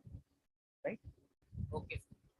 Now I initiate another while loop within this while loop. Okay, sir. That's a nested while loop. Okay. Okay. In this while loop, what I do is I have one student in file 1. I have one student in file 2, and all the rest. Okay, sir. All the Are you rest copying students. the student? Are you copying the student or another student you are getting into the table? I am just doing cut and paste, not copy. Okay, okay. I'm sending him to room 2. Suppose I'm sending a person to room 2, and all rest people are in room 1. Yes, sir. So in the first while loop, I'm repeating, in the first while loop, I have taken the first member from the pile of students and I have sent him to room 2. Okay? Okay, sir. Now I have one member less in room 1. Okay, sir. And room 2 has only one member. Yes, Room sir. 1 has all the rest members. Now I am initiating another while loop. Okay, sir. Within the while. Yes, within the while. the second while loop, what I am doing is I am checking if both the students have scored equal marks or not. So what I'm doing is I have taken the marks of room 2 student. I have taken it as constant. Okay. I've kept it as constant. And in this while loop, what I'm doing is I'm going through all the rest students from room 1. Rest of all the students from room 1. Okay. Okay, sir. Clear? Sir, can you please give me a handful of examples when we not use nested loops? It depends actually. It depends. Yes, sir. It depends. Yes, you will come across many such problems within this practice assignments only. You are in week 4 currently. Yes, sir. In week 4. In week 4, we will find lot of. Yes, sir. I have completed all the activity questions, but still not able to understand when to use nested loops, when not to use. No. It's not to use any nested or while loop right now. Okay? Because But sir, there are questions also. There are questions regarding when to use and not to use. Yes, sir. There is in the graded assignment, the practice assignment question number 1. Practice question number 1. Yes, sir. We can give a good example. It can be, sir. Okay, for which situation nested loop is used. Okay, so to find a pair of students who have same birthdays from the hotel, exactly what we are doing here. We have sent one student to room 1 and rest of all the students are in room 2, right? Yes, sir. So we are checking within this while loop, we have initiated another while loop. And in this second while loop, we have room 2 students as constant and we go to all the students of room 1, one by one. So this requires a nested, right? Sir, it is a case of pair. We are taking a student against exactly. Whenever there is a case of pair like that, pair by step. But we can't rely always on pairs. Like you said, we cannot rely on the names of the variables. Exactly. Names of the variables has nothing to do here. Generally, it is advised to name the variables in such a way that you can understand.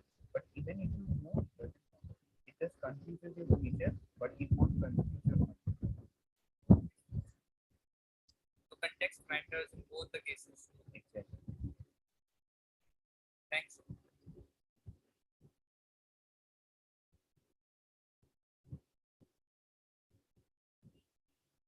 Hello, sir. Sir, in the previous true false, I answered when it will be false. Like when it will be false. If Yes, a sir. student doesn't score, if the student fails to score the highest mark in any of the subjects, if he hasn't scored the highest mark in any of the subjects, then it will be false. And when it can happen? When? It can happen only when the highest mark of any subject is not 0. Right? As we have seen there, we have 0 as the parameter in all the 3 lines. That means what? At least one subject, highest mark is 0. It's already given. Yes, sir. And suppose the highest mark of any subject is not 0. In that case, the variable x, that is the card x, might have not scored that much, and in that case, it can return false. Oh, if every card is 50-50, then if a student score 49, then it will become false. Right, sir?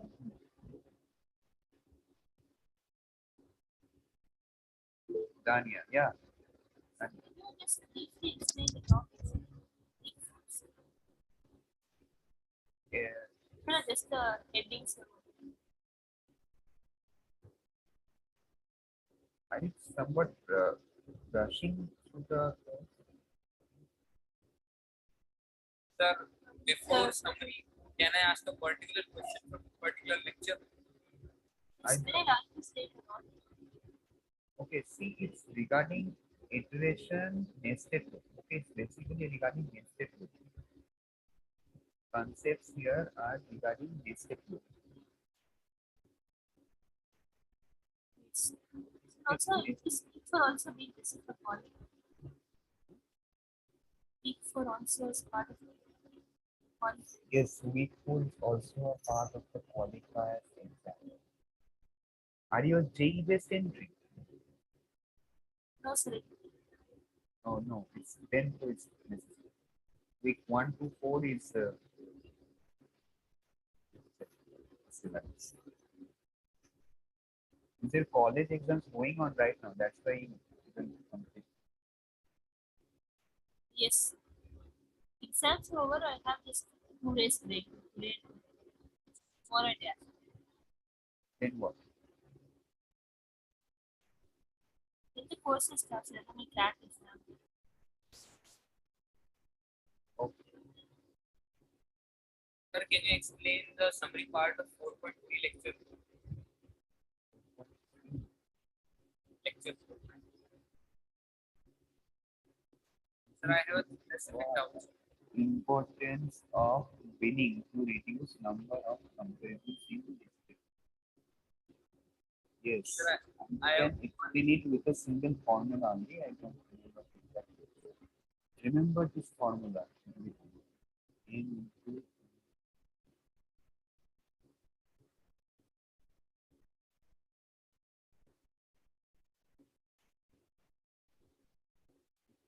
remember this formula. Sir, N there are into three formulas, sir. it might be. I don't remember this, but this is the main formula. Okay? Sir, I just have a particular question. Which what question? Tell me. Sir, there is a term in the video lecture. If you can open, please. I will tell you the last part. 4.3, no? Yes, sir.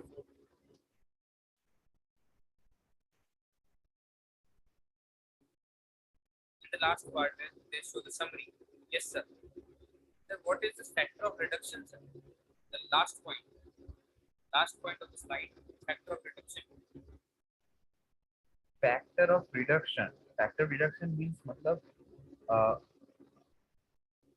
Binning जो कर रहे हो ना, यहाँ पे binning करने के बाद क्या होता है कि कंप्यूटर प्रोसेसिंग जो कर रहा है, number of processes that go behind, okay, behind the scene, that reduces.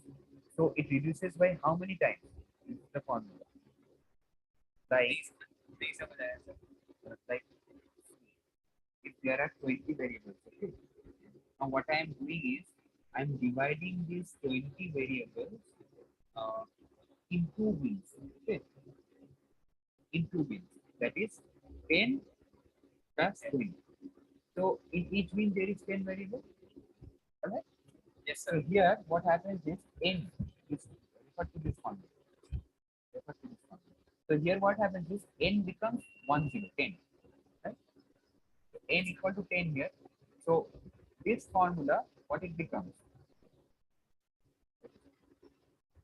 It becomes 10 into 10 minus 1 is 9 divided by 2. That's equal to 5 into 9. That's equal to 45, right? So 45 comparisons are done behind the scene if I divide these 20 objects into bins. Right? Now 45 each. Yes, 45 for each bin. Now if I divide this 20 as 2 objects per bin, so 2 plus 2 plus 2, in this way it goes on 10 times. Suppose in this way it goes on 10 times. Okay. So it would mean there are two objects. Now what will happen is this thing.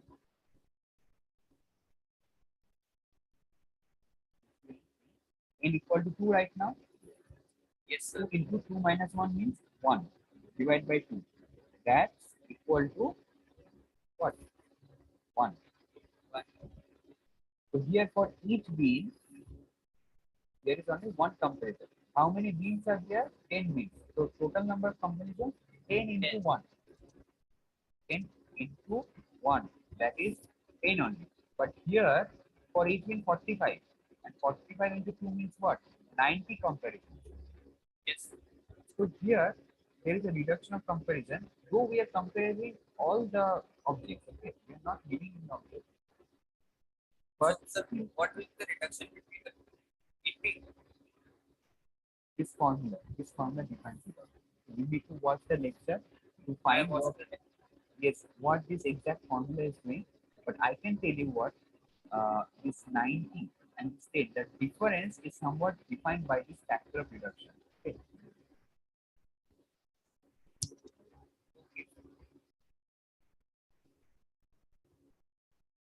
What this A means here, what this n minus 1 is doing here, we have explained it in the lecture itself. You just here.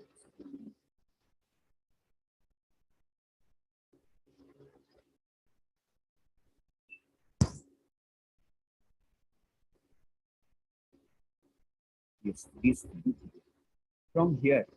If you watch this entire, they will write something here beside it. Okay. If you watch this entire thing, I just gave you a gross idea what factor reduction is. Factor reduction means how to use the number of comparisons that the computer is doing back in. So here 90 comparisons total, and here only 10. So the what reduces. So we are comparing all 20 only. So sir, if we do not make bins, then we have to do 190 comparisons. 390, 390.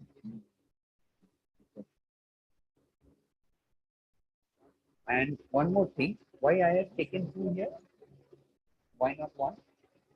Sir, we can't make bins with only 1. Exactly. Because here in that case 1 minus 1 becomes 0. So that's no comparison. So big, exactly, no comparison. So B. So is that sir meaningful? What meaningful? That we can take one bin with only one data. No, that's not meaningful. No, absolutely. That is not defined. That is not defined. That's not a bin actually. Okay. At least we have to. Yes, it's a bin is like a WhatsApp group. A WhatsApp group with one member is not a bin. It's a personal chat.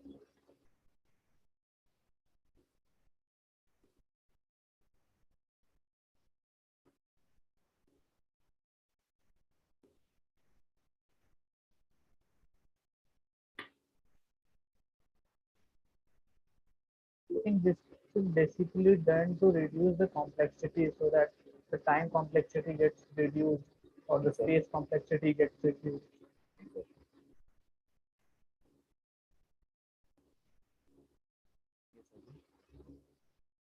Sir, I have doubt in right?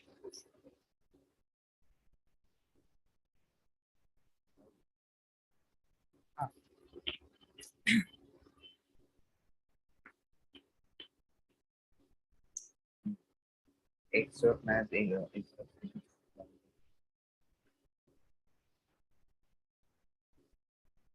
option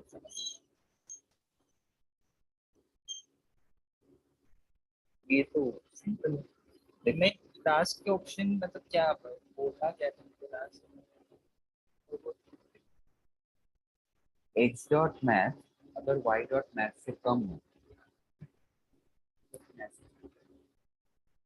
I'm rubbing this up.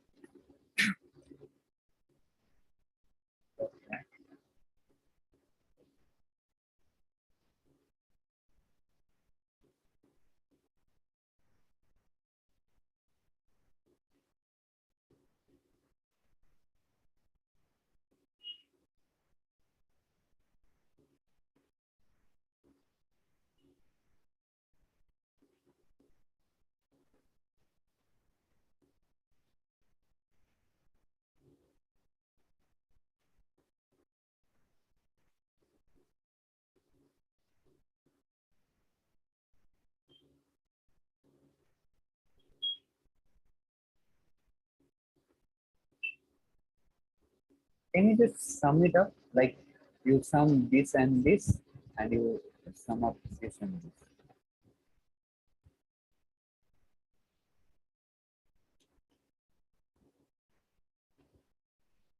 Okay, are you there? Yes. Can you sum this and this, and can you sum it this and this separately? Okay, so can you sum up this y maths and physics marks and x maths and physics marks separately?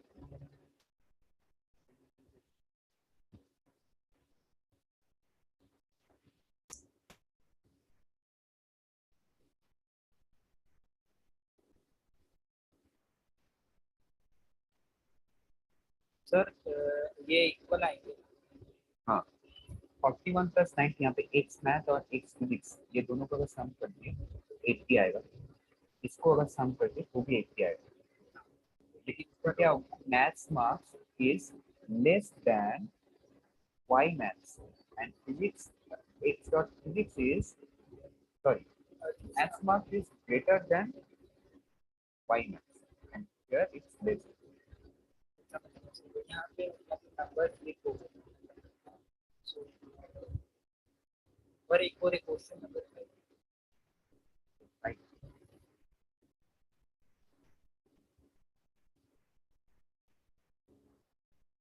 इसका option This tree M and M needs to be the procedure taking M and M as parameter is left heavy M and M equals to false. अगर ये is left M and M is left M and M is another procedure. Okay, so if that procedure returns false value, so in that case we return the first if clause. Secondly, we check if that procedure is again returning false value, again enter that if clause. So if both these procedures are false, in that case we return true.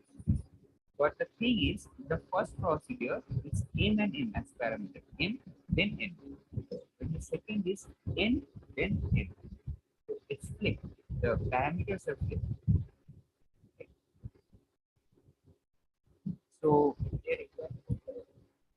हाँ ये मैं बता दूँ. तो यहाँ पे return true होगा इसी केस में अगर ये दोनों फॉल्स दोनों बार मतलब फ्लिप करने के बाद भी अगर फॉल्स हुआ तो अगर फॉल्स क्या बता है वो जरूरी नहीं है.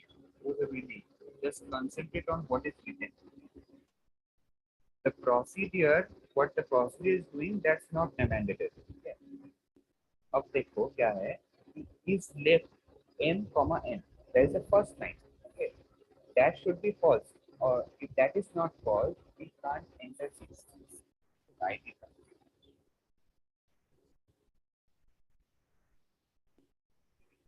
Can you see my cursor?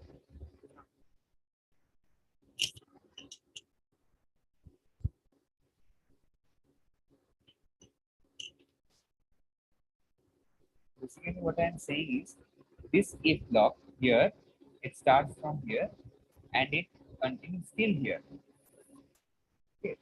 So if this line, if this condition doesn't matches, we enter else part here. Okay. If the first condition matches, we enter this part. So after entering this part, again there is condition. This condition matches. Second line. Then we return true. And if it doesn't matches, then we return false. Right? So n comma n. अगर ये false return कर रहा है, उसके बाद दिया गया है. अच्छा, ये तो पहले दिया गया है. ये वाला तो है. Is left to be m comma n. So if m total minus n total greater than. So m comma n मतलब अगर n का total minus n total greater than 0. That means what? n total is greater than n total. अगर n का total n total से मतलब n minus n अगर 0 greater than 0 है, it means what? n total is greater than n total. तो अगर n से बड़ा है तो रिटर्न ट्रू होगा और नहीं तो फॉल्स। अब देखो क्या है यहाँ पे होता है, फर्स्ट केस में फॉल्स अगर होता है तो n अगर n से बड़ा हो तो if n is okay, that will be true. And if it's false, that means what? N is greater than n. So,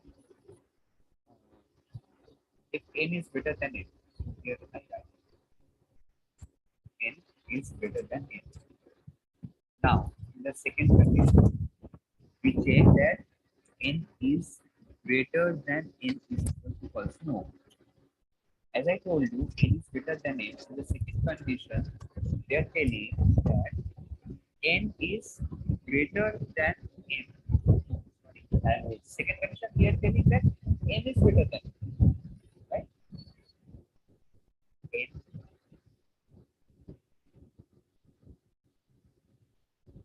That's giving us false. Okay. That's giving us false. It means what?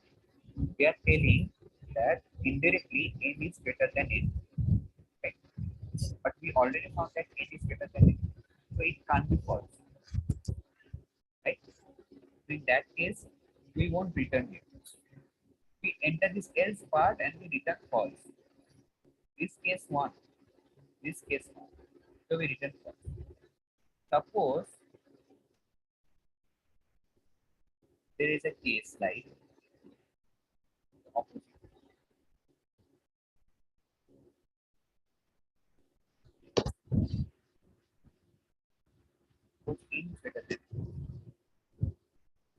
So the first condition fails. The very first condition fails. And that is else part. Return false.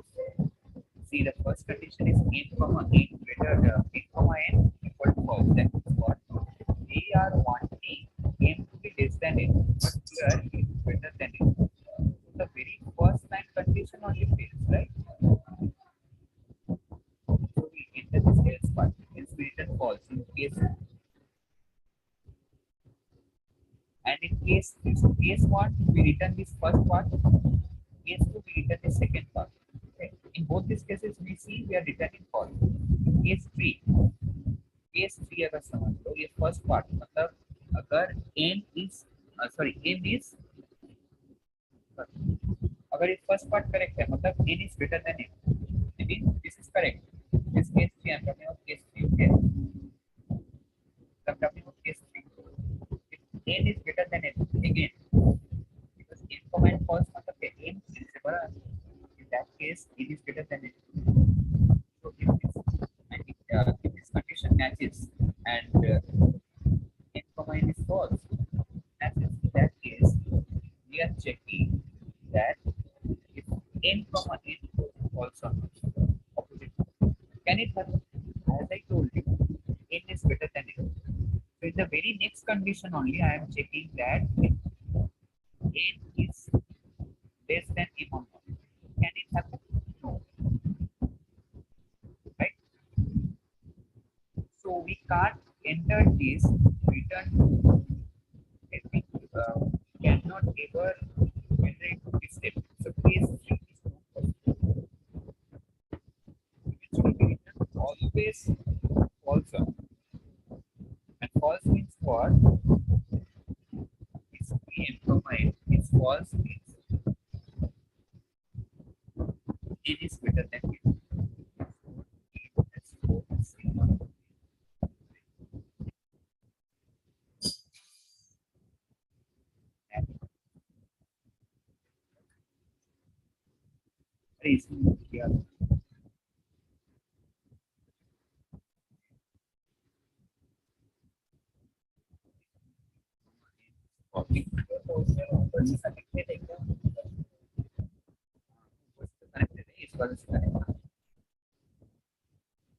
n comma n false मतलब n इनसे बड़ा है.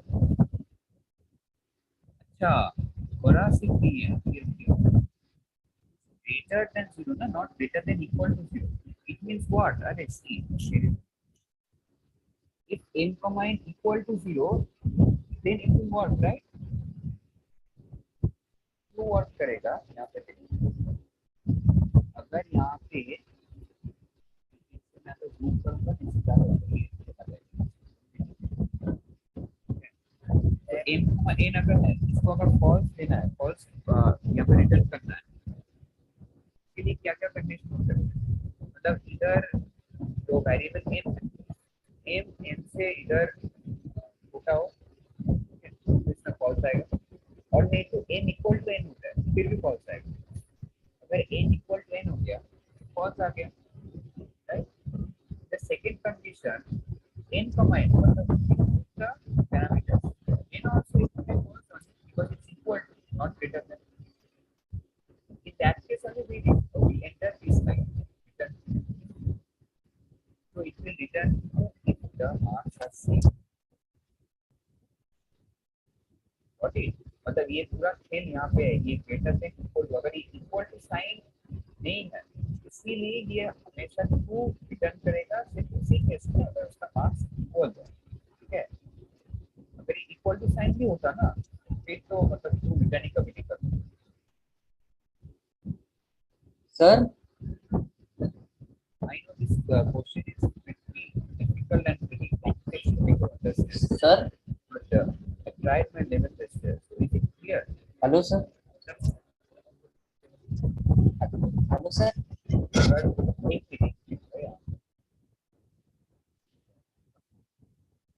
अगर ये clear नहीं हुआ है तो देख लो, आज भी आप जल्दी कर लो।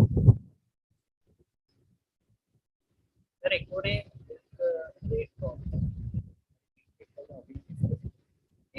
I think okay. You say Vivekanand बोल रहे हो? Yes, sir. Let's look there. Starting से. Yes, sir. I am from starting. Sir इसमें ना ये ऊपर वाले दो भी करेंगे ना हम तभी भी सही हो जाएगा सर, ये तो फिर आपके हिसाब से तो प्रॉब्लम कौन सा वाला ये वाला? यस सर यही है। और के दो वाले करेंगे तो कैसे सही होगा? देखो ऊपर की क्या है, ऊपर के 20 वाले तो काउंट हो रहा है, राइट? हो रहा है ना सर, मैं इसकी बात नहीं कर रहा था, मैं तो वो कर रहा था उसमें वो आपने भी सोल्व किया था ना m, n वाले में।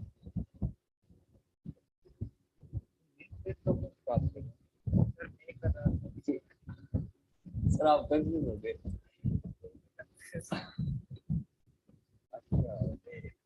सर वो मैं m, n आप बता रहे थे ना, उसमें आपने कंपैरिजन किया था कि वो इक्वल है। सर वो तो कोई सी कंडीशन, तीनों कंडीशन सही होगी वैसे तो आपने जैसे बताया था। वो क्वेश्चन कौन सा है? इतना कंफ्यूजिंग क्वेश्चन 4.5 में था।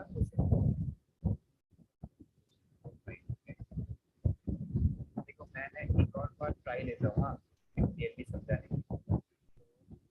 Give me one more chance. Okay sir.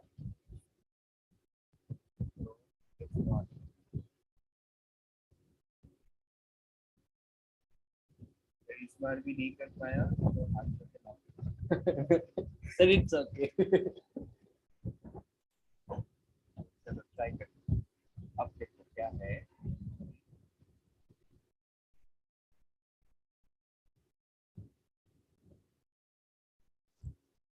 I am writing this as procedure. Sir, procedure means we are taking the part of something, right sir?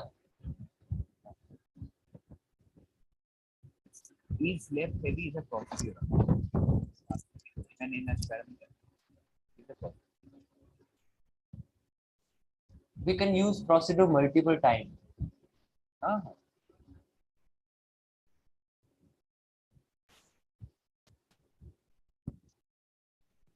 So when I see the lectures and when I go for the questions, then I doubt in myself that am I just doing right or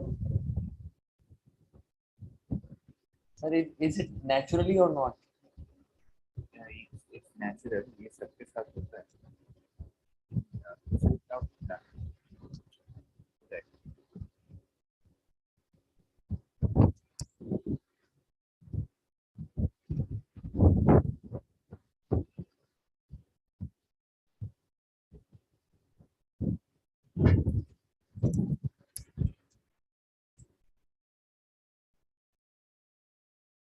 programme को ध्यान से m total minus n total greater than 0, इस case में 2 return होगा। m total minus n total ये 0 से ज्यादा कब हो सकता है? जब m total ज्यादा हो n total से। Yes sir. तो m is greater than n right. But यहाँ पे लिखा है क्या? ग्रेटर देन 0, इक्वल टू 0 नहीं लिखा। Yes sir. सिर्फ ग्रेटर देन, मतलब क्या? 3 केस हो सकते हैं ना, greater than 0, equal to 0, less than. Yes sir. Greater than 0 के लिए ट्रू रिटर्न, इक्वल टू के लिए फॉल्स एंड लेस देन के लिए भी फॉल्स, राइट? Yes sir. चलो तो एक one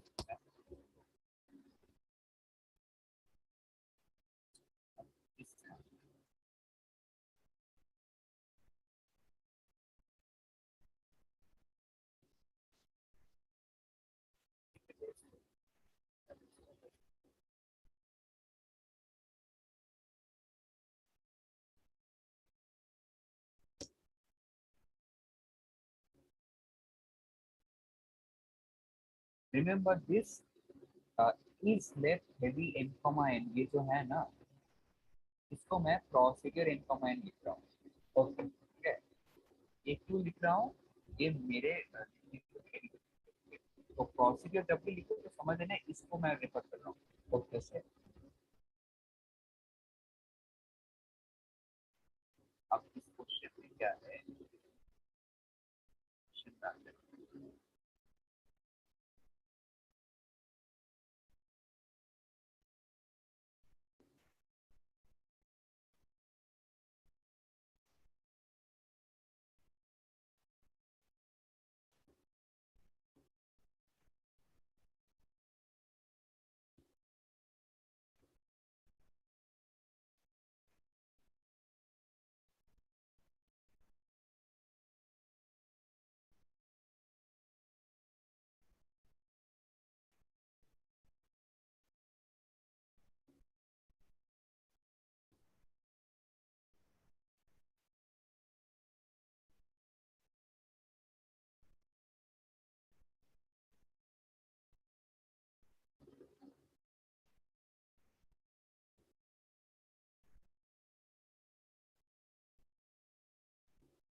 Sir, you are writing the code is better understandable than that.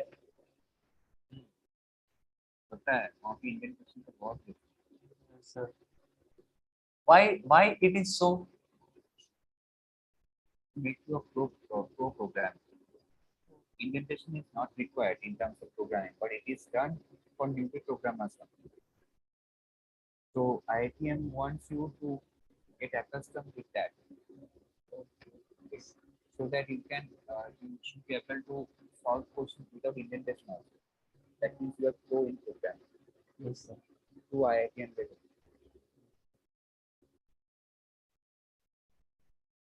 So here is the program.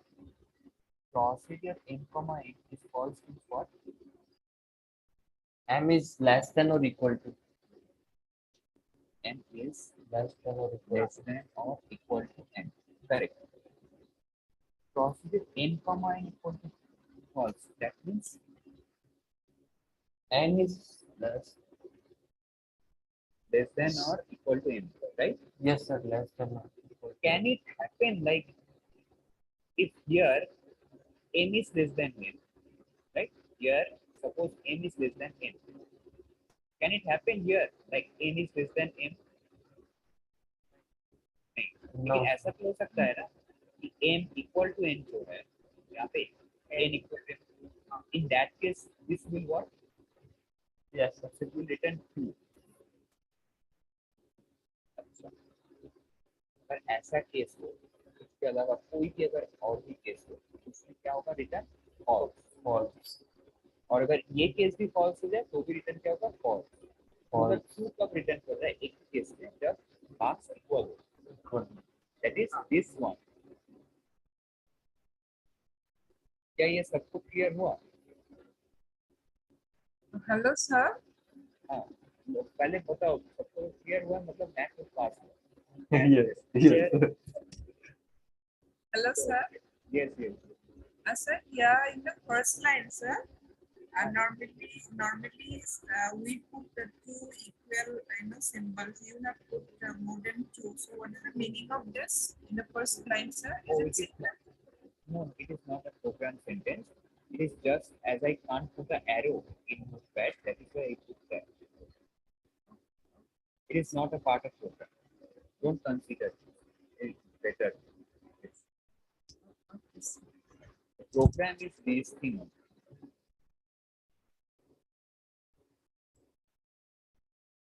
Okay.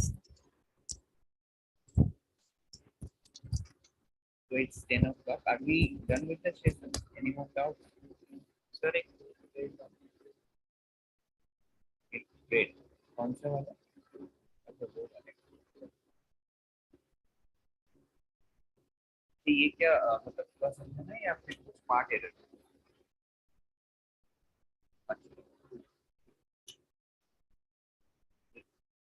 यहाँ पे मेन ग्रेड जो प्रॉब्लम है यहाँ पे हम रेशियो. अच्छा ये मैं should I rub this?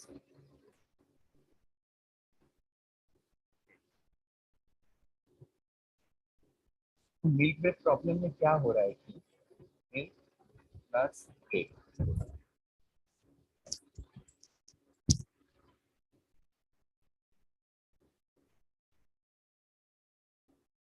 Its ratio we are supposed to find. Okay. Customers who have bought milk plus bread to the customers who have bought only milk. Here, this ratio we should find. So, customers who are buying milk, okay, suppose a customer who has bought a milk packet, okay, that is universal, right? So here the customer should buy milk. Here also the customer should buy milk. So what's common here is in both the cases, customer is bound to buy milk, right? That's the first step. And the second point is here the customer should buy bread. Here he is not required to buy anything. So milk should be bought by both the customers. But here what additional thing is bread. So this is a very first one. Remember this. Okay, milk should be common to both the customers. Now what they are saying is if item is x dot milk is what? X is a customer shopping bill and milk is a item. So we are passing this item and that shopping bill to this procedure is item. This item is a procedure. This item will return true when it will return true only when the card X has this item in it. And here this item is milk. So if card X has milk in it, this procedure will return true. So as I told you, both the customers should buy milk. Okay. So for both of them, we should check if the customer has bought milk or not, as it's common in both the cases. Right? So we are first checking if the customer has bought milk or not. If it's true, we are entering. We increment the count in count. Okay. M count counts the number of customers. He can buy bread along with it, but since he has bought milk, we will increment. He may or may not buy bread along with it. That's not our business. Since he has bought milk, we will increment M count. Now, within this nested thing, okay, nested if condition, we are checking another thing, okay. This if condition is within this if condition. Okay. So within this if condition, we are checking one more thing is that we already know that this customer has bought milk, right? And now we are checking has this customer bread also? Has this customer bought bread also? If he has bought bread, that means what? He has already bought milk. He had already bought milk. Now he has bought bread also. That means he has bought bread plus milk. that case only we count it. So in a single nested thing, we get the entire process done. We get the milk count, we get the milk plus bread count. That's why this is the correct option. And this program, regarding this program is nothing. Okay, this program is like just about this procedure. Procedure is something. This procedure is doing like it is taking the item. Okay, the item is there. Step 9 में क्या कर रहे हैं ये समझ नहीं आ रहा. Step 9 में fraction find करें. Fraction equal to b count slash n count. Fraction मतलब ratio ना.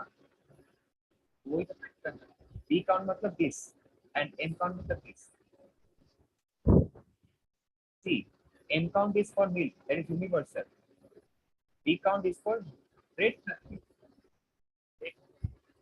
हाँ, तो यहाँ पे B count by n count. Fraction हो गया. That is what we are doing. B count is to milk count. इसको मतलब ये divide भी क्या है? Anything more? We are done. Vivekananda फिर से आप कुछ आगे. Sir, I have a lot of problem in the city, so that's why I'm asking from you. Sir, I'm facing from 5 days. Just I miss every session of city. City live session. Yes, sir, because I watch the live session of other, just like maths, statistics. I engage with them. So I'm not. Sir, side effect of live session regarding PA session, like every day except Saturday. It's like every day. Yes, sir.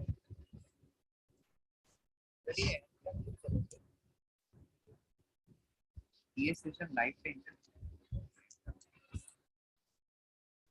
Sir, मतलब N term मतलब अगर ये सीटी का हो गया तो किसी और सब्जेक्ट का केस करना है. अच्छा हाँ ये तो मेरा तो सीटी का है ना तो एन टर्म के पास तो सीटी complete.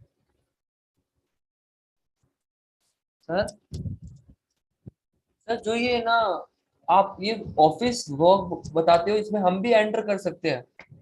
Office So sometime I'm not able to just attend. Office hour. Yes, sir. अरे ऑफिस आवर मतलब वो हाँ तुम एंटर कर सकते हो. ये तुम्हारी ये ऑफिस आवर तुम्हारा ऑफिस आवर नहीं तुम्हारे लिए डाउट क्लियरिंग सेशन नहीं वो हमारे लिए ऑफिस आवर ये है ना हमारे ऑफिस काम बताइए one of the. Oh sir sir मैं इतने दिनों से सोच रहा था कि मैं ज्वाइन ही नहीं कर सकता इसमें. कई बार मैं अनेबल हुआ इसमें ज्वाइन करने के लिए. तो इतनी दिनों से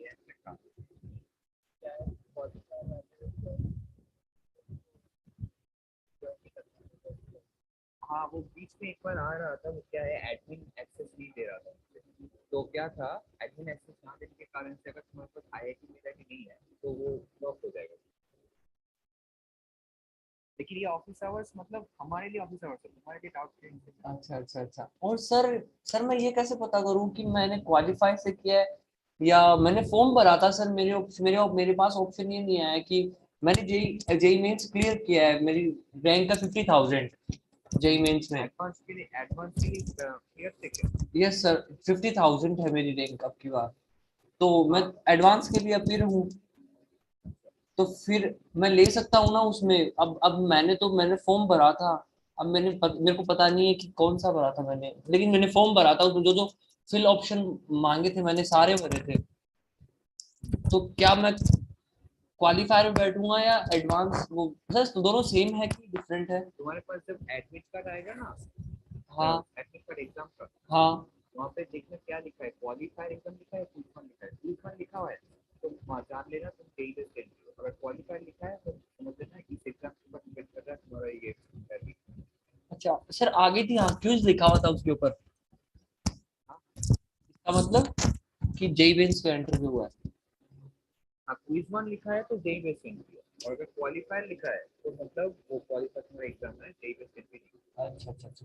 और sir okay sir side effect of procedures.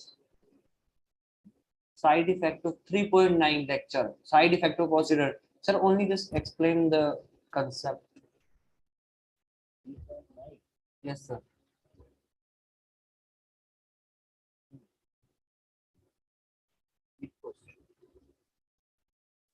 Sir, 3 point and side effect of procedure.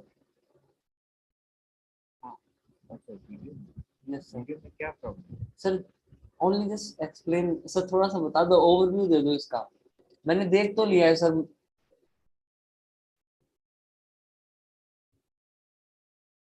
ये ओवरव्यू देने के लिए मुझे देखना पड़ेगा, मैंने तो नहीं देखा। तो मुझे जो समझ आ रहा है ये एक प्रोसीजर है जहाँ पे जेंडर, फील्ड और कुछ डेट नाम का ले रहे। डेट मतलब number of that file, file और डेट। जेंडर मतलब कोई स्पेसिफिक कार्ड का नहीं, कोई रैंडम जेंडर हम पास कर रहे हैं। डेट मतलब पूरा फाइल, मतलब पूरा फाइल। ओके। एंड फील्ड मतलब कोई स्पेसिफिक फील्ड, मतलब फिजिक्स हो सकता है, केमिस्ट्री हो सकता है। एंड उसके बाद हम ऐसे प्रोसेस कर रहे हैं अंदर में, और वही प्रोसेस के लिए ये सर की जो है इंडियन इंस्टीट्यूट से है, इतना लंबा चौड़ा वीडियो बनाया। और तुम ये मुझसे पूछ रहे हो 11 मिनट का वीडियो।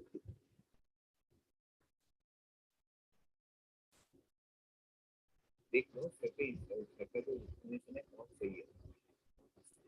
सर मैं 2x की स्पीड में देखता हूँ ऐसे। अरे इतने हरी क्यों, मतलब क्या काम है इतना? इसकी स्पीड में पहली बार कैसे देखा? सर मैं x की स्पीड में बहुत टाइम लगता है इसमें सर, और थोड़ा थोड़ा समझ में और एक बार में देखूं तो अच्छे से देखो 2x स्पीड इतनी फास्ट है, जब तुम न्यूबी हो प्रोग्रामिंग फील्ड में 2x स्पीड तो बहुत फास्ट है, इसीलिए तुम्हारा डाउट क्लियर नहीं है। तुम 1.5 1.25 ज्यादा देख सकते हो, इससे ज्यादा नहीं। सर वो समझ ही नहीं आता है। सर वो इजी सर वो इजी करते हैं, मतलब जैसे अब बैग को इधर रखो उधर रखो, सर वो इजी सी बताते हैं। तो तुम कोई इसके साथ कोई और डिग्री करे हो, कुछ काम करो? No sir. इसे फुल टाइम कर लो। सर मैं कर सकता हूँ क्या फुल टाइम, ये कर लूँ? हाँ बिल्कुल, हम तो वही करते हैं। यहाँ पे बहुत सारे, तुम्हें पता है 2018 साल का जो AIR 5 था, ICSE क्लास 10 बोर्ड में, 2018 से क्लास 10 बोर्ड था ना ICSE, yes sir. All India rank 5 था, वो हमारे इस डिग्री में फुल टाइम कर रहे हैं, पता है? Oh sir. हाँ बहुत लोग कर रहे हैं। NIT छोड़ के तो मेरे फ्रेंड्स ही है बहुत सारे, वो तो कॉमन है, NIT छोड़ के बहुत सारे हैं।